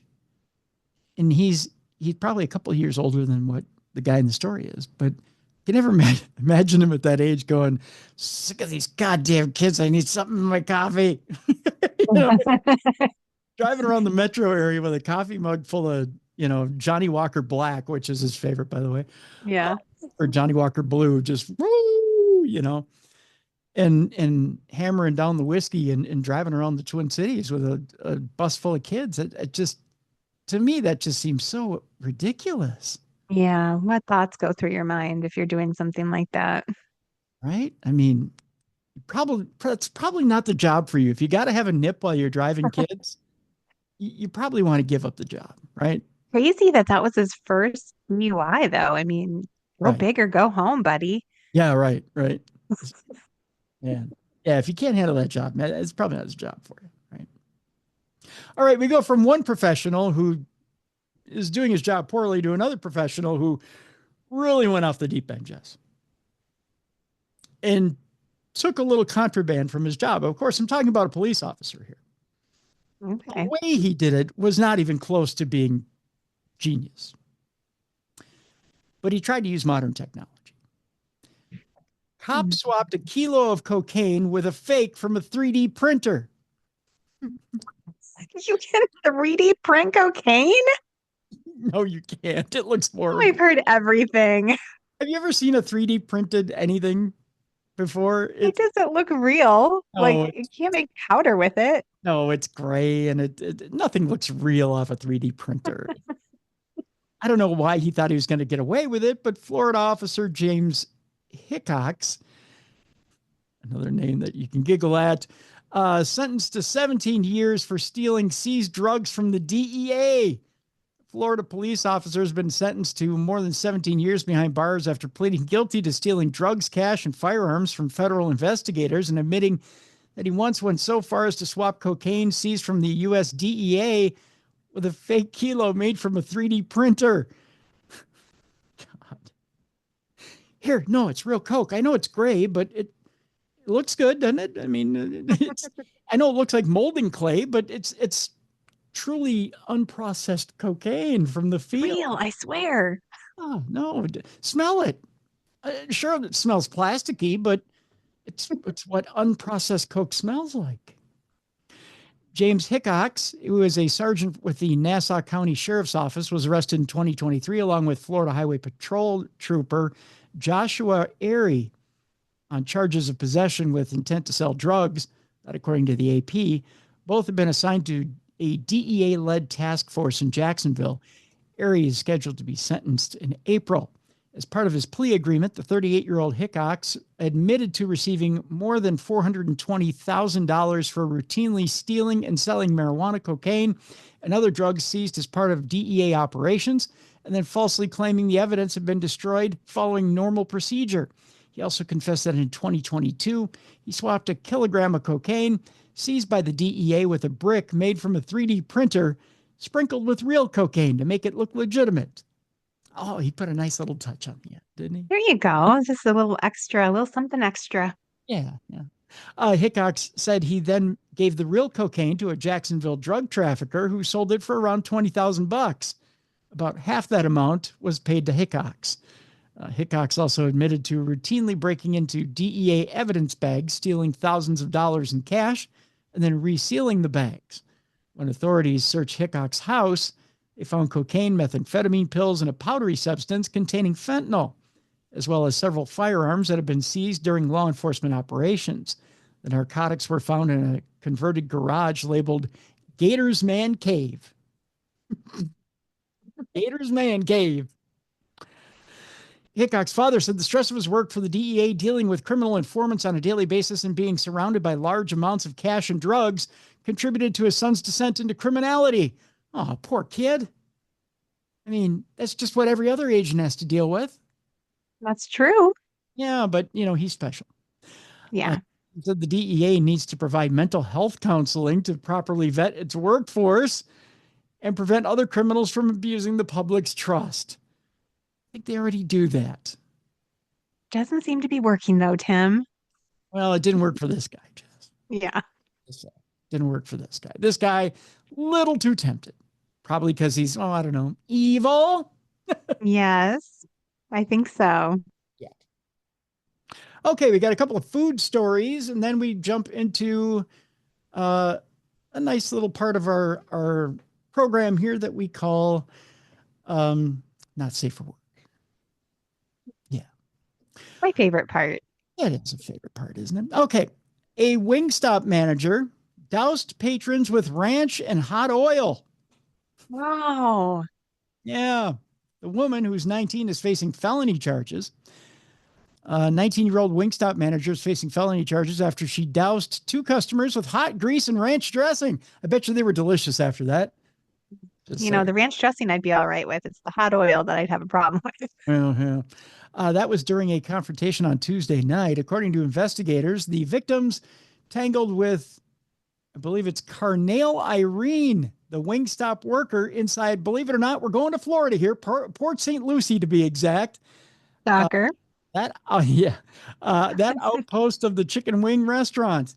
Irene told police that the customers, one of whom is a minor, were loud and disruptive and caused a disturbance. So, of course, douse them in hot grease and ranch dressing. Obviously. Yeah, because make them delicious and make them shut up. I mean, right? Scald them and then make them tasty. That's right. That's my credo in life with everybody. In Minnesota, ranch dressing goes on everything. That's right. Yeah. Even pizza. Oh, it's good on pizza. My kids put it on mashed potatoes, which is disgusting to me. No. I know. What? Same reaction, your face. Exactly. Every time they do it, I'm like, why are you ruining the mashed potatoes? I am They're appalled. true Minnesota kids. I Yeah, am it's appalled. gross. Yeah. I know. Although I may try it tonight. It probably tastes good, but I'm always like, come on, guys, I made gravy. There's butter. Like, Oh, come on. If there's gravy and butter, you eschew the ranch dressing. Although I do know, have a nice, ranch. I do have a nice bacon ranch upstairs that I may try with it. Ooh, that sounds kind of good. Yeah. Now I'm hungry. Yeah, I am too. On with the story. During the dispute, which is not further detailed in an arrest report, one of the patrons pushed a container of straws off the counter because, you know, when you're flailing around from hot grease and ranch, you knock shit over. The conflict, cops say, escalated when Irene responded by throwing ranch dressing at the victims, probably to calm the scalding of the hot grease. I mean, that's a good fire retardant, I guess, Jess. I don't know. Pulling them down. Yeah. Yeah, cool them down.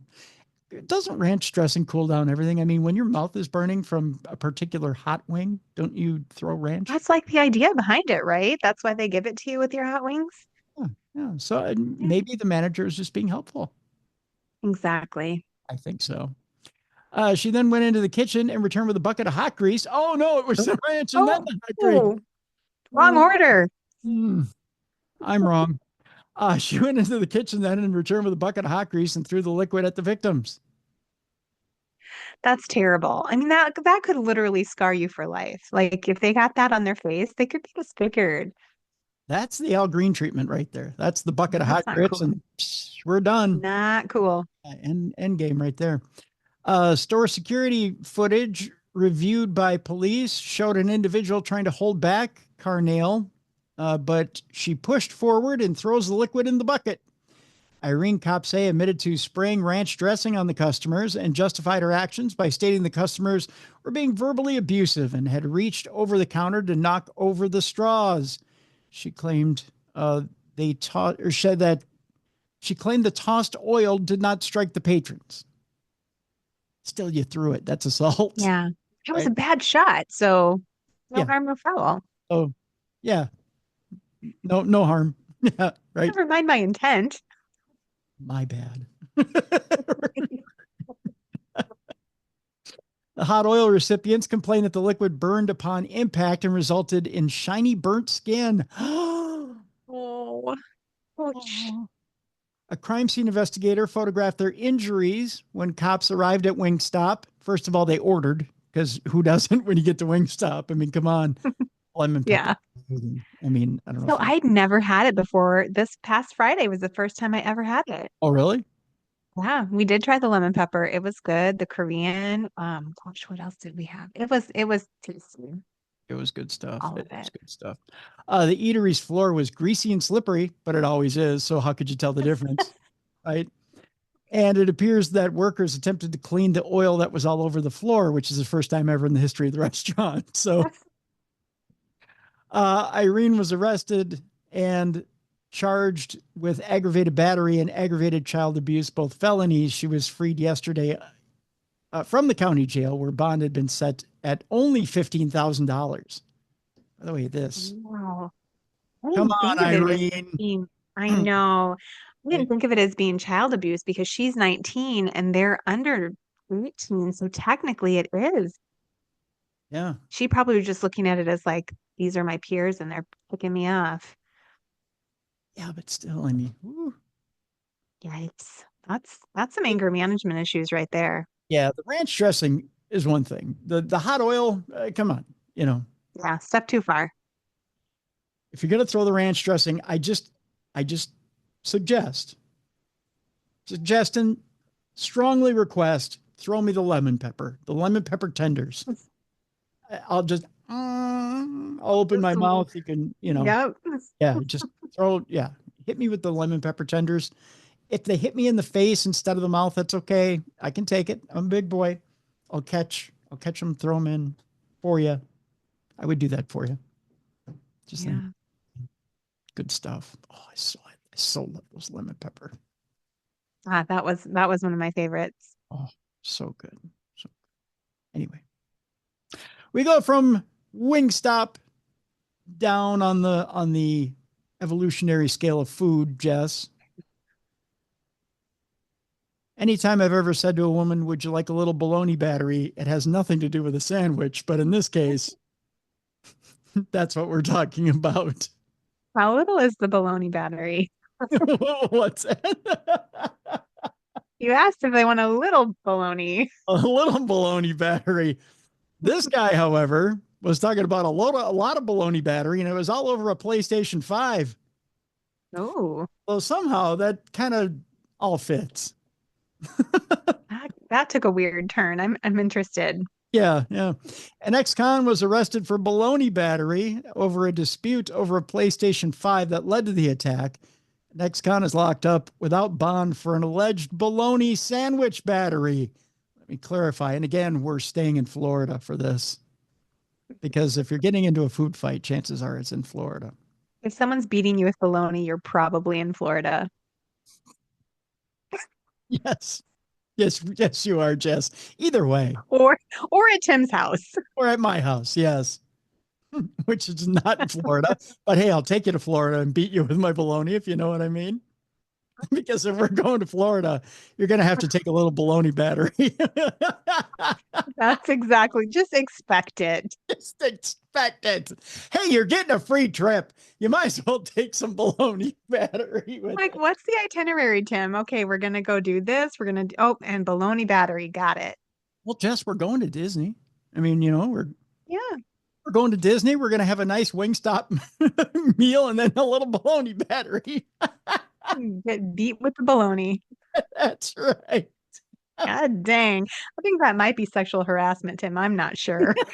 I'm going to talk to HR about this. Probably. Let me call it the Darkness Radio HR department, because that might be. You might have a point there. I was like, no, it's in the contract right here that you signed. You can beat you with his bologna. You signed it right here. Bologna battery. It's right after the dinner at Wingstop.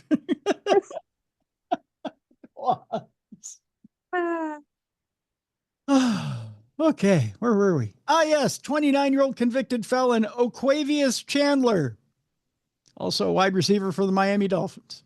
I'm kidding. Was arrested Sunday following a confrontation with his stepfather. Because if you're going to beat somebody with your bologna, why not your stepdad? Right? Over the accused man's use of a PlayStation 5. Maybe we haven't grown and matured if we're beating our stepdad with your bologna sandwich. When he's 29. 29, and it's over a PlayStation 5. Oh my goodness. At 29, I had 3 kids. I was definitely not beating people with bologna over a PlayStation. Hop, get off the PlayStation. Right? I mean, maybe a job is in order. Just saying. Maybe hard work. Discipline. Something. According to a criminal complaint, the victim told cops he removed the gaming system from Chandler's bedroom because he was being too loud when using his PS5. He's 29. If my son is still in his bedroom playing on his PlayStation at 29, kill me. I'm about to show you a picture of this man. He's 29 going on 45. Oh no. Does he have like receding hairline and stuff? I'll show you. Look at this guy. Look at this guy. Oh yeah. He does not look like a child. If he came up to you at a club, Justin was like, hey girl, what's up? Would you be like, you are way too old for me? Wouldn't you think he's drawing Social Security? Yeah, he definitely looks older than 29. That's wild. Yeah. I mean, come on. You're in your room playing PlayStation. The man has a mustache. Just a mustache.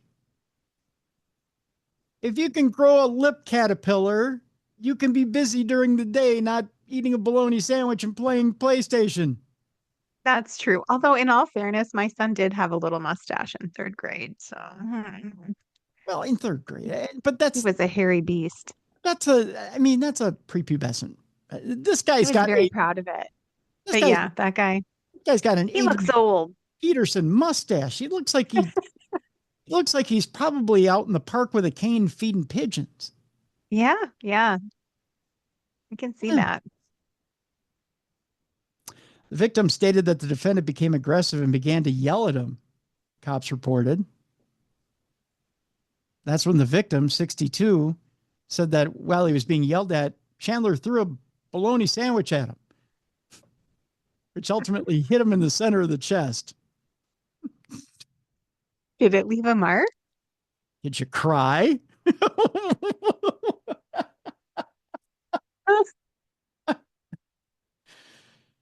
Jesus, people are soft in Florida.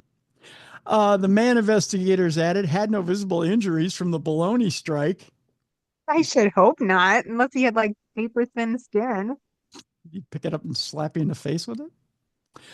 By the way, he video recorded the bologna strike on his phone. Ooh, you could see the crime in progress. Yeah. By the way, I do that a lot too with my bologna batteries. I put them on my phone too. You record it. You shouldn't do that. No, Someone could get a hand on that and sell it. sometimes it's kind of sexy. Not gonna lie.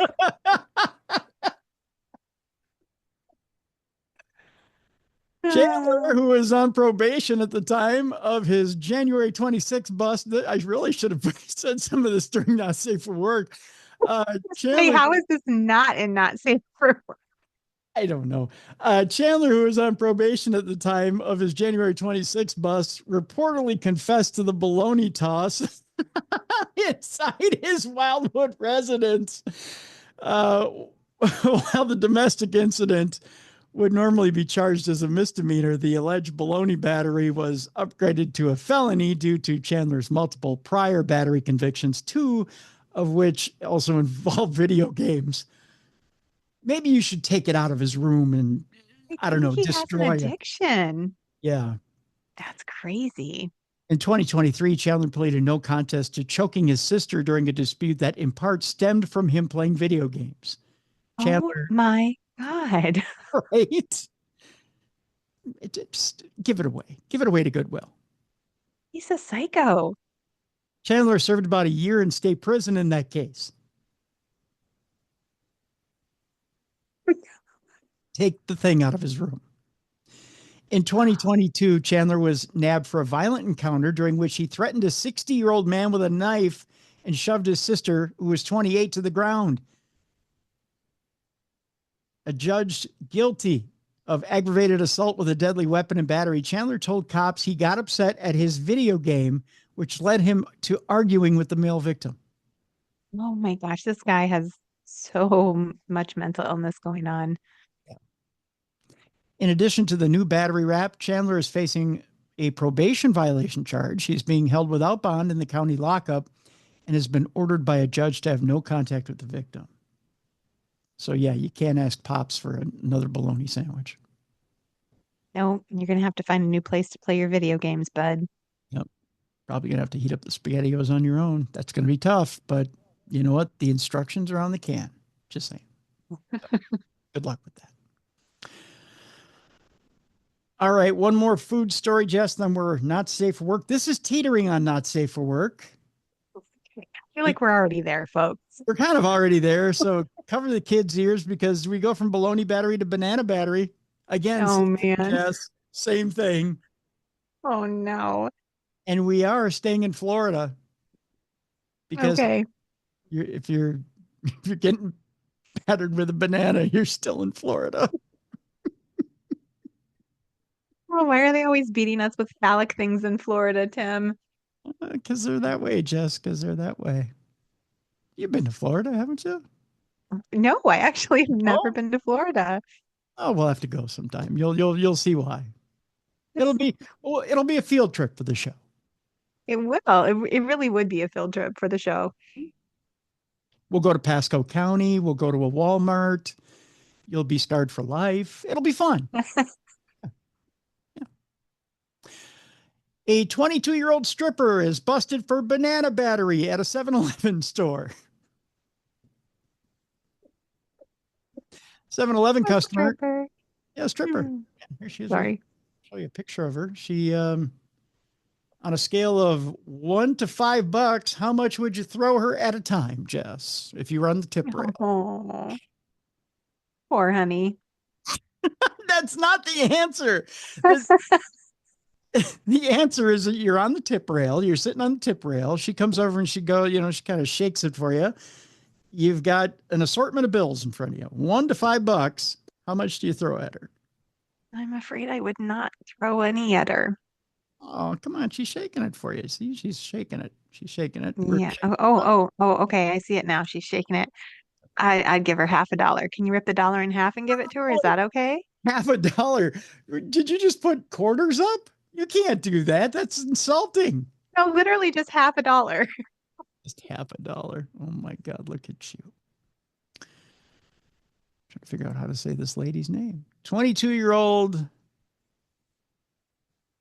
called Cultivia Turner. Boy, they're getting harder and harder. Who's all of 22 years old, got into a verbal altercation with a 30-year-old female worker, and the women exchanged derogatory comments towards each other, according to a police report. At one point, Turner became irate and picked up a banana from the cashier counter and threw the banana at the victim's face. Wow. That probably would leave more of a mark than bologna. Yes. Yeah, that's making a statement. That is the touchdown dance of insults right there. The airborne fruit struck the employee on the cheekbone and left a minor abrasion. According to investigators, the banana was not seized as evidence. I don't know why, but it wasn't. Seen at Right, which I just showed Jess, who chose to only give $50 to Miss Turner. Turner was arrested on Thursday for battery and booked into the county jail on the misdemeanor count. Police records list Turner's employee as Baby Dolls, which is a Clearwater gentlemen's club located 4 miles from the 7-Eleven outlet. Baby Dolls is actually not a bad club.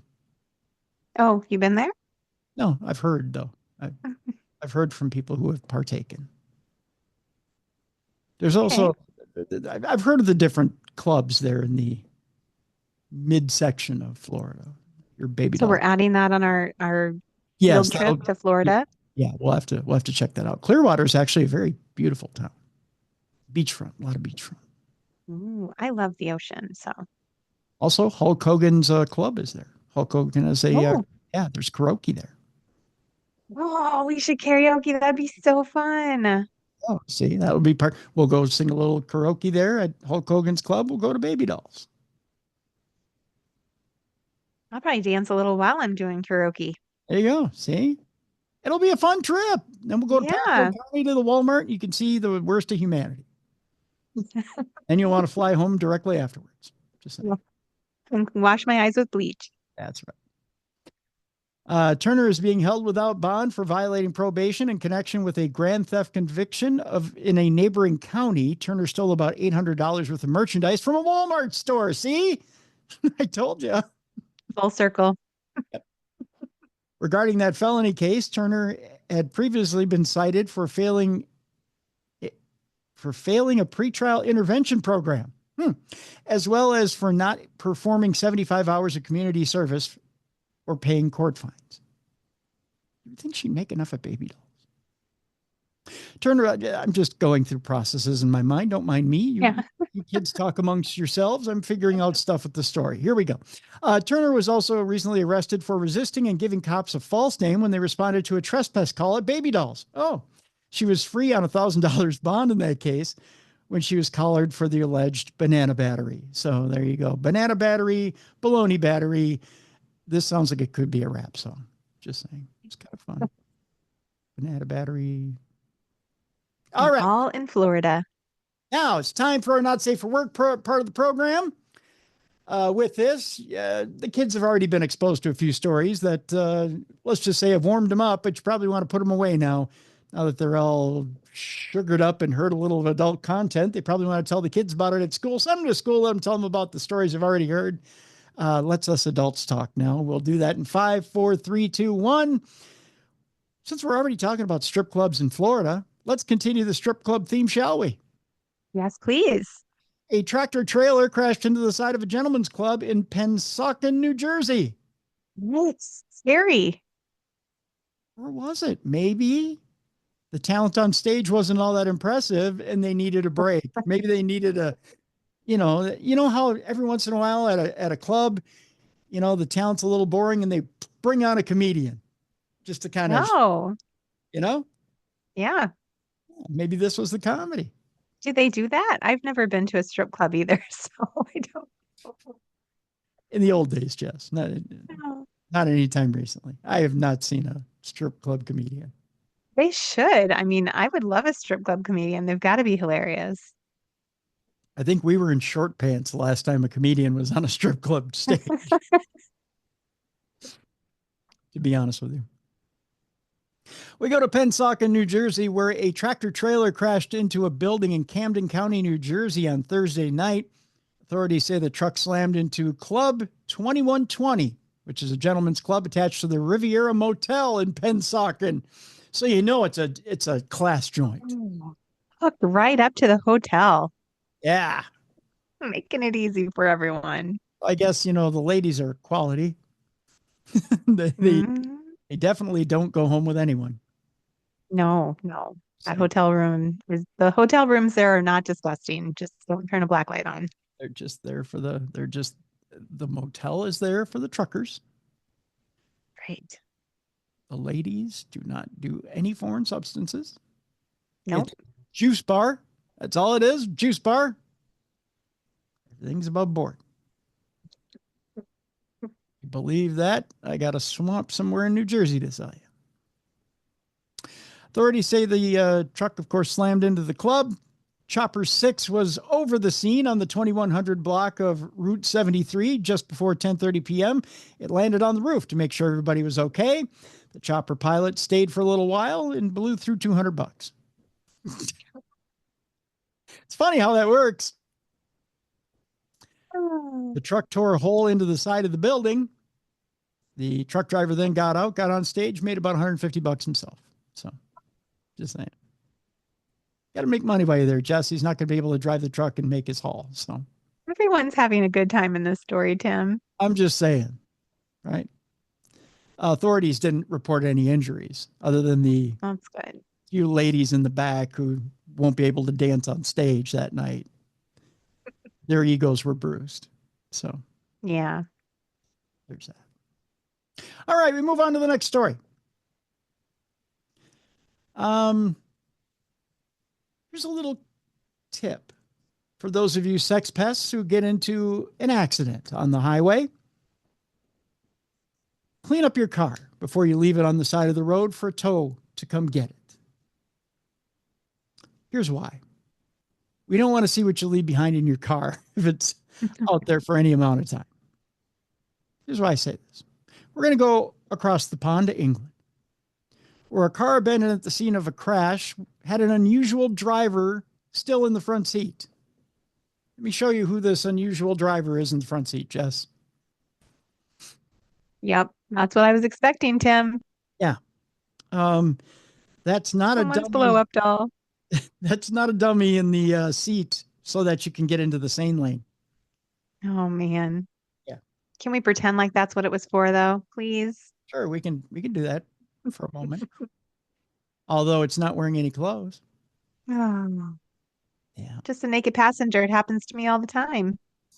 You see a lot of naked passengers out on 35W? Yeah. I just take naked people with me in the car. I'm like, just get Oh, in. yeah, just get Nude in. man on the corner. Just Yeah, pop yeah. in. Yeah, I need to get in the sane lane. I need to get home. Yep. Gotta make dinner. So the sooner I get there, the better. It's not too uncommon to see a crashed car on the side of the road while getting from A to B, but those wrecks don't always contain such unusual drivers.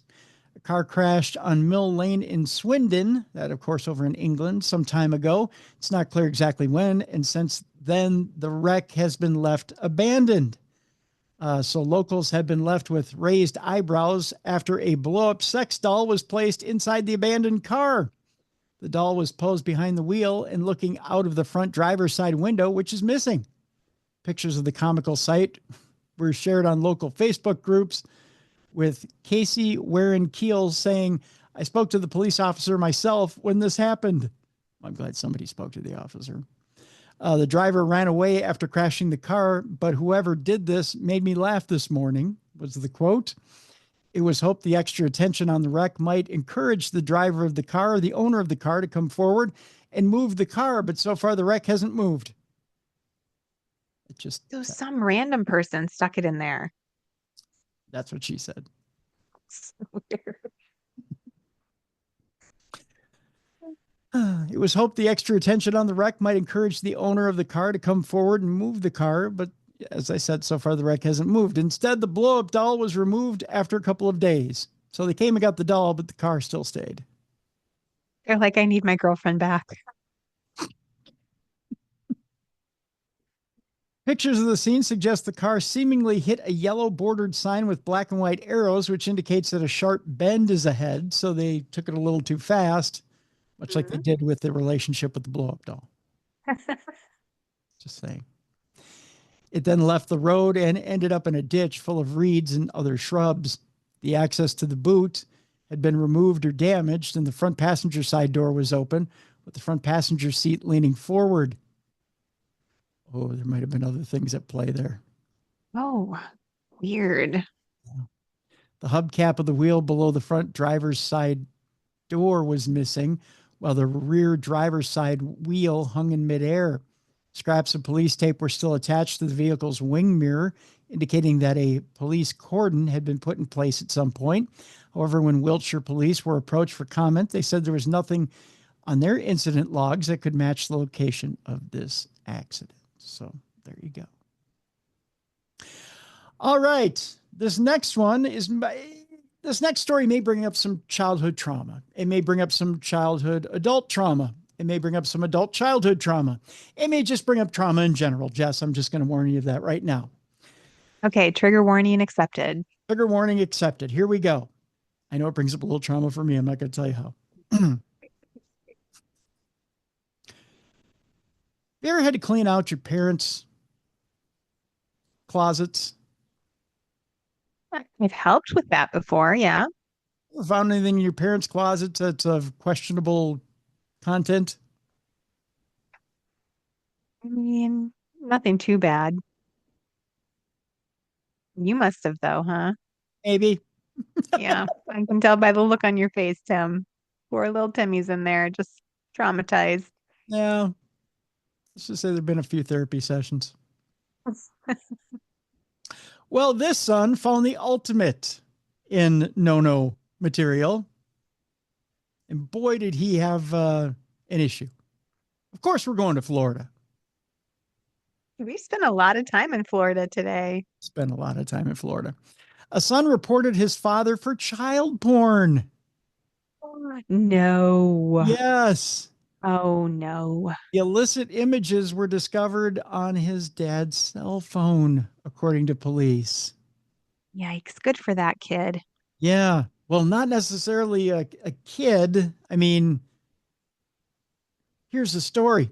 A Florida man who asked his son for help when he was locked out of his email account is facing 20 felony charges after the young man contacted police to report discovering child pornography on his parents' phone, that according to police. Investigators say that 63-year-old Gene Fallon recently turned to his son, Jared, who's 30 years old and a city planner. Oh. Imagine being 30 and discovering your dad's a pedophile. Yeah, that's really upsetting.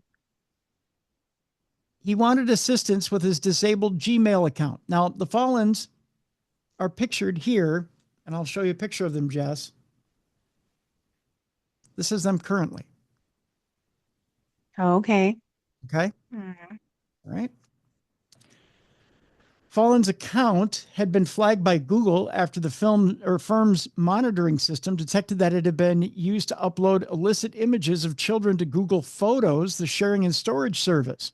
According to felony complaints, Jared Fallen informed police that he found child pornography on Gene's cell phone after Gene needed help accessing his email. The resulting investigation, which included subpoenas, a search warrant, and cyber tips from the National Center for Missing and Exploited Children, resulted in Man. Tuesday's arrest of Gene for possession of child pornography. Oh, that's terrible. Isn't it? Fallen reportedly admitted to saving child pornography when questioned during a non-custodial police interview.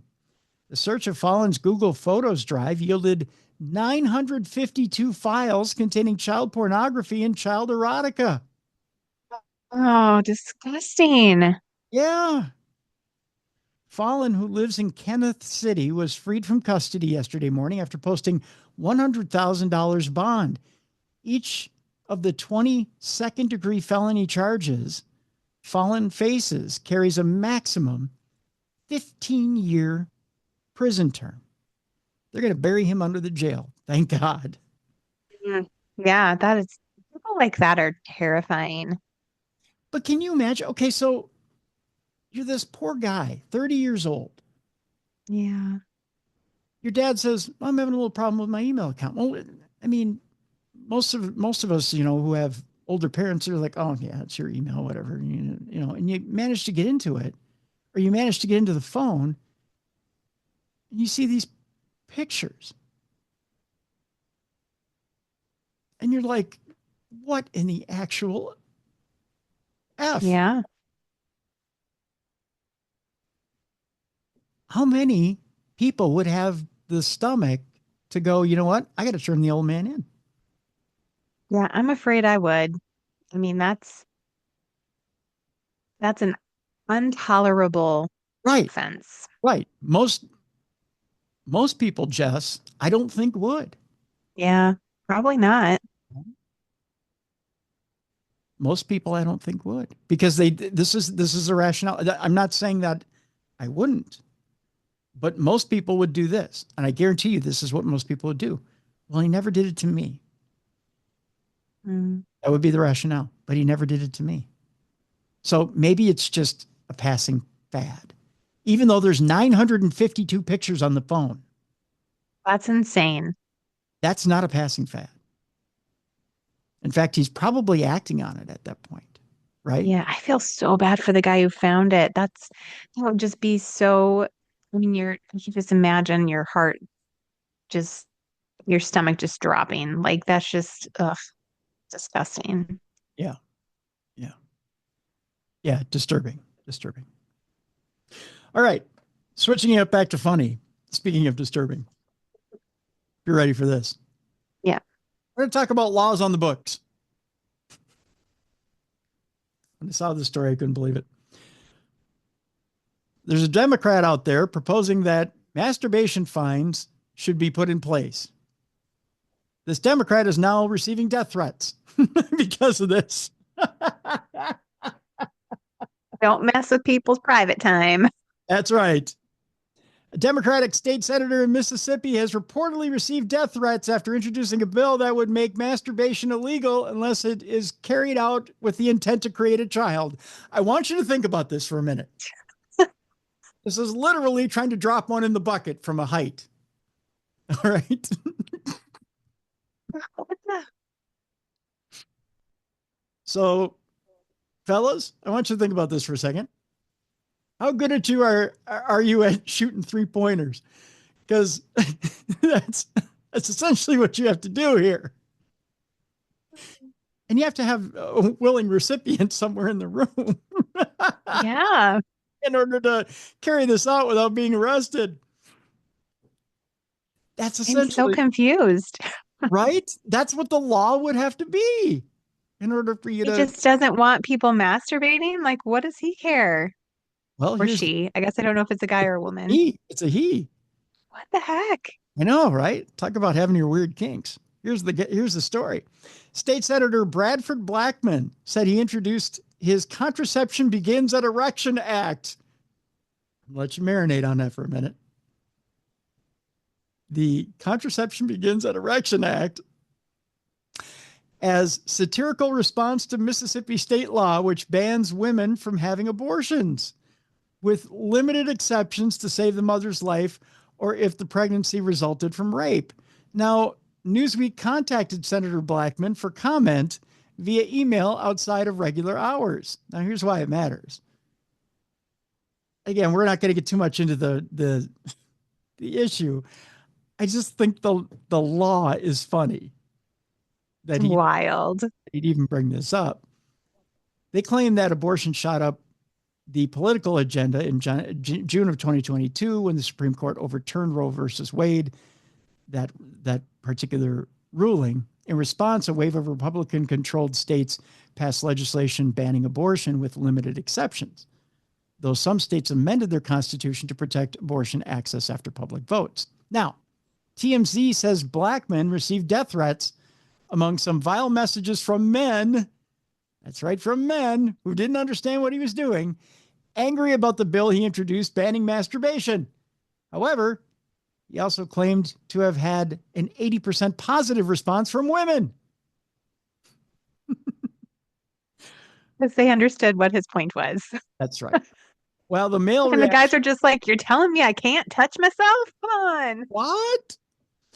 Well, the male reaction was about 50-50 between supporters and opponents. So Blackman introduced the Contraception Begins at Erection Act to the Mississippi legislature this month, although it was virtually having no chance of passing the Republican-controlled body. The bill would make it a criminal offense for anyone in Mississippi to discharge genetic material without the intent to fertilize an embryo. It's kind of clever. It is kind of clever. Anyone convicted, by the way, of this would be fined $1,000 for first offense, $5,000 for the second offense, and then $10,000 for any additional offenses. You imagine all those poor little teenage boys in the shower and their mom's like, I know what you're doing in there. You're going to cost now us. You're going to go blind. You're going to go blind and you're going to go to jail. And you're going to go broke. Just saying. Now it says the bill makes exemptions for the discharge of genetic material which is donated or sold to a facility for the purpose of future procedures to fertilize an embryo. So you can donate to a sperm bank. Well, there are exceptions. That's good. Yeah. Or discharge with the use of a contraceptive or contraceptive method intended to prevent fertilization of an embryo. So, fellas, you can use a condom. Masturbate with a condom. No. If you're in the act of sex. So, oh, okay, I see. If you're with a female and you're using a condom, that's acceptable. Huh. Yeah. So we live in strange times. We do. I just found the story funny. It was extremely funny. So, not making any political statements are funny. I just think it's extremely funny. Okay, and so it's funny. Here, folks. And our final story for today, which I found even funnier. And of course, we have to go across the pond for this one as well. Talk about your revenge crimes and your ultimate revenge crimes. A woman is in court for aggressively farting at her boyfriend's ex. Now, if we can speak candidly among adults for a quick second before we take off on this story, there are a lot of guys out there that believe that women don't fart. In this case, whoever is on the receiving end of this better not have that belief because he got the shock of his life. I'm just saying, boy, oh boy. What exactly constitutes an aggressive fart? Now, I was thinking this exact same thing, right? How do you charge somebody for an aggressive fart? I mean, I know what, when you're playing basketball, I know what's being aggressive in the paint. Yeah. Right? I know what aggressive behavior is, but aren't all farts aggressive? I mean, sometimes they just slip out. So I suppose that wouldn't be aggressive. Right, right. If you're like, oh, I tooted, that's not aggressive. Right. But is it like, rah! Like, is that aggressive? I mean, Oh, I don't know. I don't know. Huh. Did they like fart in their hand and throw it at them? I suppose that's aggressive. Oh, no, that's a wizard. That's like a wizard spell because it's this, yeah. My kids used to do that in the back of the car, and I'd be like, "Why are you throwing farts?" Like one kid would be crying and be like, "She's throwing farts at me." I'm like, "How do you throw farts at Well, that's what we call the old pink eye fastball. 'Cause- someone?" yeah, because you're actually throwing fecal matter at somebody. Yeah. Oh, well, if you can smell it, it's supposed to be a particle. Yeah. So anything that has scent has particles. So it is poop particles, Yeah. technically. Yeah. It's a pink eye fastball. Ew. Yeah. Yeah. Boy, we are getting deep in this one, aren't we? A judge has let rip at a woman who admitted to sending videos of her breaking wind to her boyfriend's ex. That would be Huh. aggressive. Yeah, So videos of it. you get on video. What do? Do you hold up the phone and you rip ass at the phone, or I mean, that would just make me laugh. It would make me more upset if I had to smell it. Like if you Dutch ovened me, right? it would be aggressive. Yeah, yeah. 25-year-old Rhiannon Evans is believed to be the first person to ever face charges for cyber farting over Christmas. Which, by the way, would be a hell of a Hallmark movie, wouldn't it? Oh my God, I'm writing it. You should. I think you'd You make should. $1 million. Hallmark presents cyber farting over Christmas. Who would star in it? Starring Lindsay Lohan. Yes. She's kind of a dirty whore, and cyber farting over Christmas is right up her alley, I think. Oh, Right up her tutor. Yeah. She sent the videos to Deborah Prythrek, who said the videos caused her distress and anxiety. why? Because she's a proper woman. Yes. She didn't know women farted? I would think she does herself, right? I don't know. I think if you don't, you're gonna die. Like literally, you have to fart. Yeah, you do. Yeah. It was a straight-faced prosecutor, Diane Williams's job to describe how Evans proceeded to pass gas by placing the camera on her bottom and passing the gas. Clothed or unclothed? I mean, Yeah, what is a video showing actual discharge of gas? Like flapping of the butt cheeks as it comes out. Right. She sent 3 videos on December 22nd and another 4 over the next few days, including on Boxing Day and New Year's Day. So she got all the holidays involved. Wow, that's really, really special. Happy New Year. Right. Each of them showed Miss Evans passing wind, her face smiling at the camera. Oh, you got the face. Oh, that's so nice. I mean, it's proper. Police got wind, get it, of what happened, and they followed through by arresting her and hauling her before the courts in Caernarfon, I believe is what it is. The reason she gave for her posternal, I don't even know how to pronounce that, was that she felt her partner was being treated unfairly. Harriet Gorst, defending, said there are some issues going on between Miss Evans' partner and his ex-partner, which is Miss Prythrek, with regard to child contact. So, of course, you got to fart it out. I don't know. Wow. Yeah. At the time she sent these videos, she had some drinks and she sent them, understanding now this has caused the victim some distress. She sent them without malicious intent. Mrs. Williams added, it was purely malicious. She was smirking throughout, found it hilarious, but the victim didn't. Evans' ventosity, ooh, my gosh, we're using new words here, ended up costing her nearly 300 pounds, including 100 pounds compensation for her victim and 199 pounds for court costs. That's crazy. Yeah.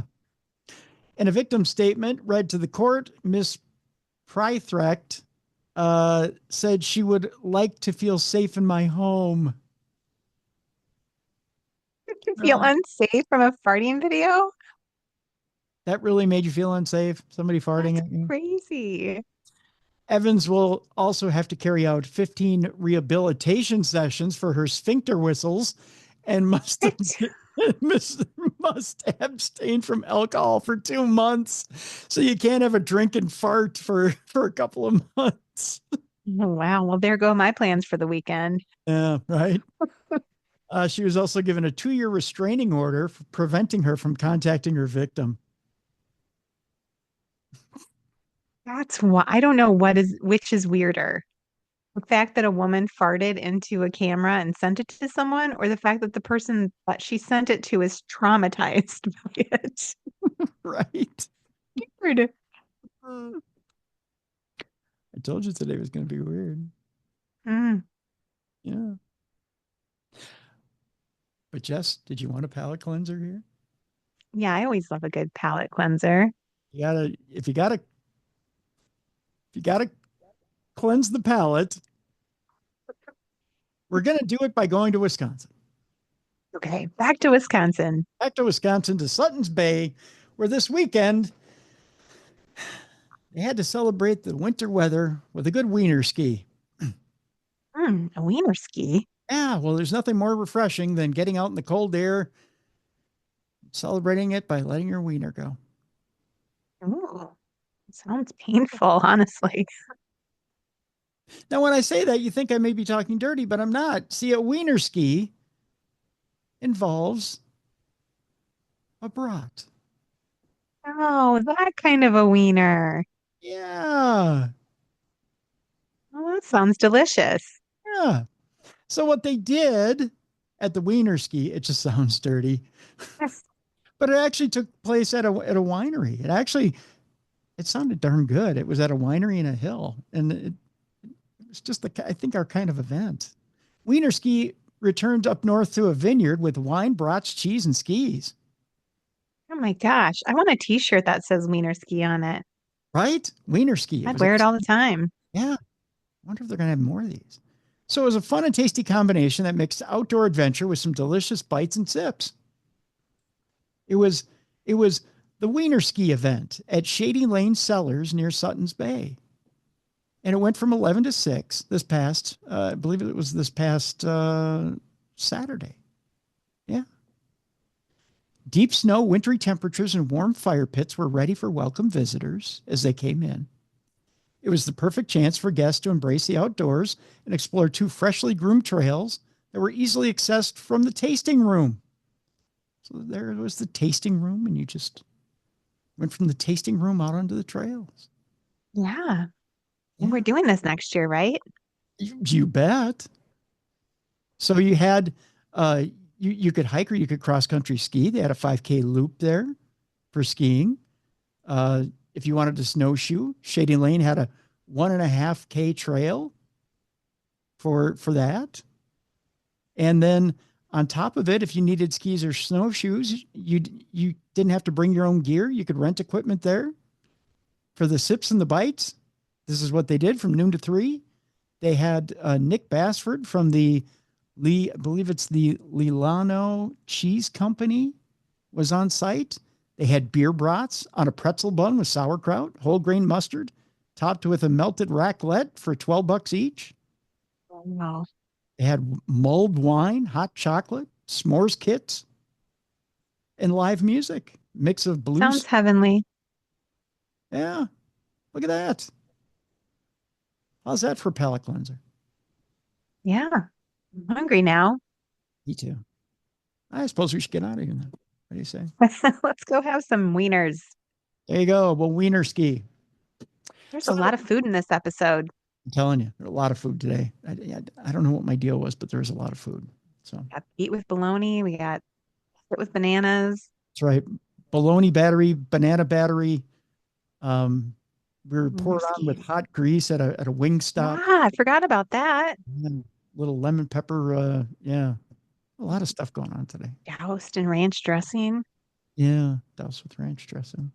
A lot of stuff. Mm. Tomorrow, Good show.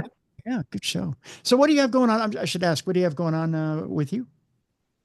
Oh, I don't have a lot going on. I mean, you guys always welcome to buy the books. I have had a couple people ask if I autograph them, and I certainly can. If you live in the area, let me know. If you don't live in around where I'm at, we can always work out a way to get one sent to you with an autograph on it. I'm happy to facilitate that. But yeah, just working on the next one. So Oh, so they could probably contact you through the website if they want an autograph copy. yeah, you can contact me through the website. You can email me at jessica@jessicafreeberg.com, or you can reach out to me on Facebook, is where I usually get messages from Darkness Radio friends. So Right on. Right on. Very good. Very good. And we're still working on getting trips finalized for. yes, I think That's we're good. going to officially announce those in the next couple of weeks. Okay. Sounds good. Sounds good. Let's see. As far as I'm working on getting the website, darknessradioshow.com updated. I've been slow to do that. Missouri Paracon coming up end of February. Look for that. There's going to be some new items in the store. Supernatural News with Mally tomorrow. I have a surprise for you for Thursday. What else? All kinds of good stuff, but we'll have more tomorrow. We'll have more tomorrow for you as far as that goes. So that's going to wrap up today's show. That'll do it for Jessica Freeberg. I'm Tim Dennis. Thank you so much for joining us today. The book on today's show, which we encourage you to go get, by the way, folks, is a good one.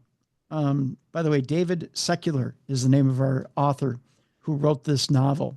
And the name of the novel is a good one as well. And we want you to go get it. It's a little long, but it's a good one. And the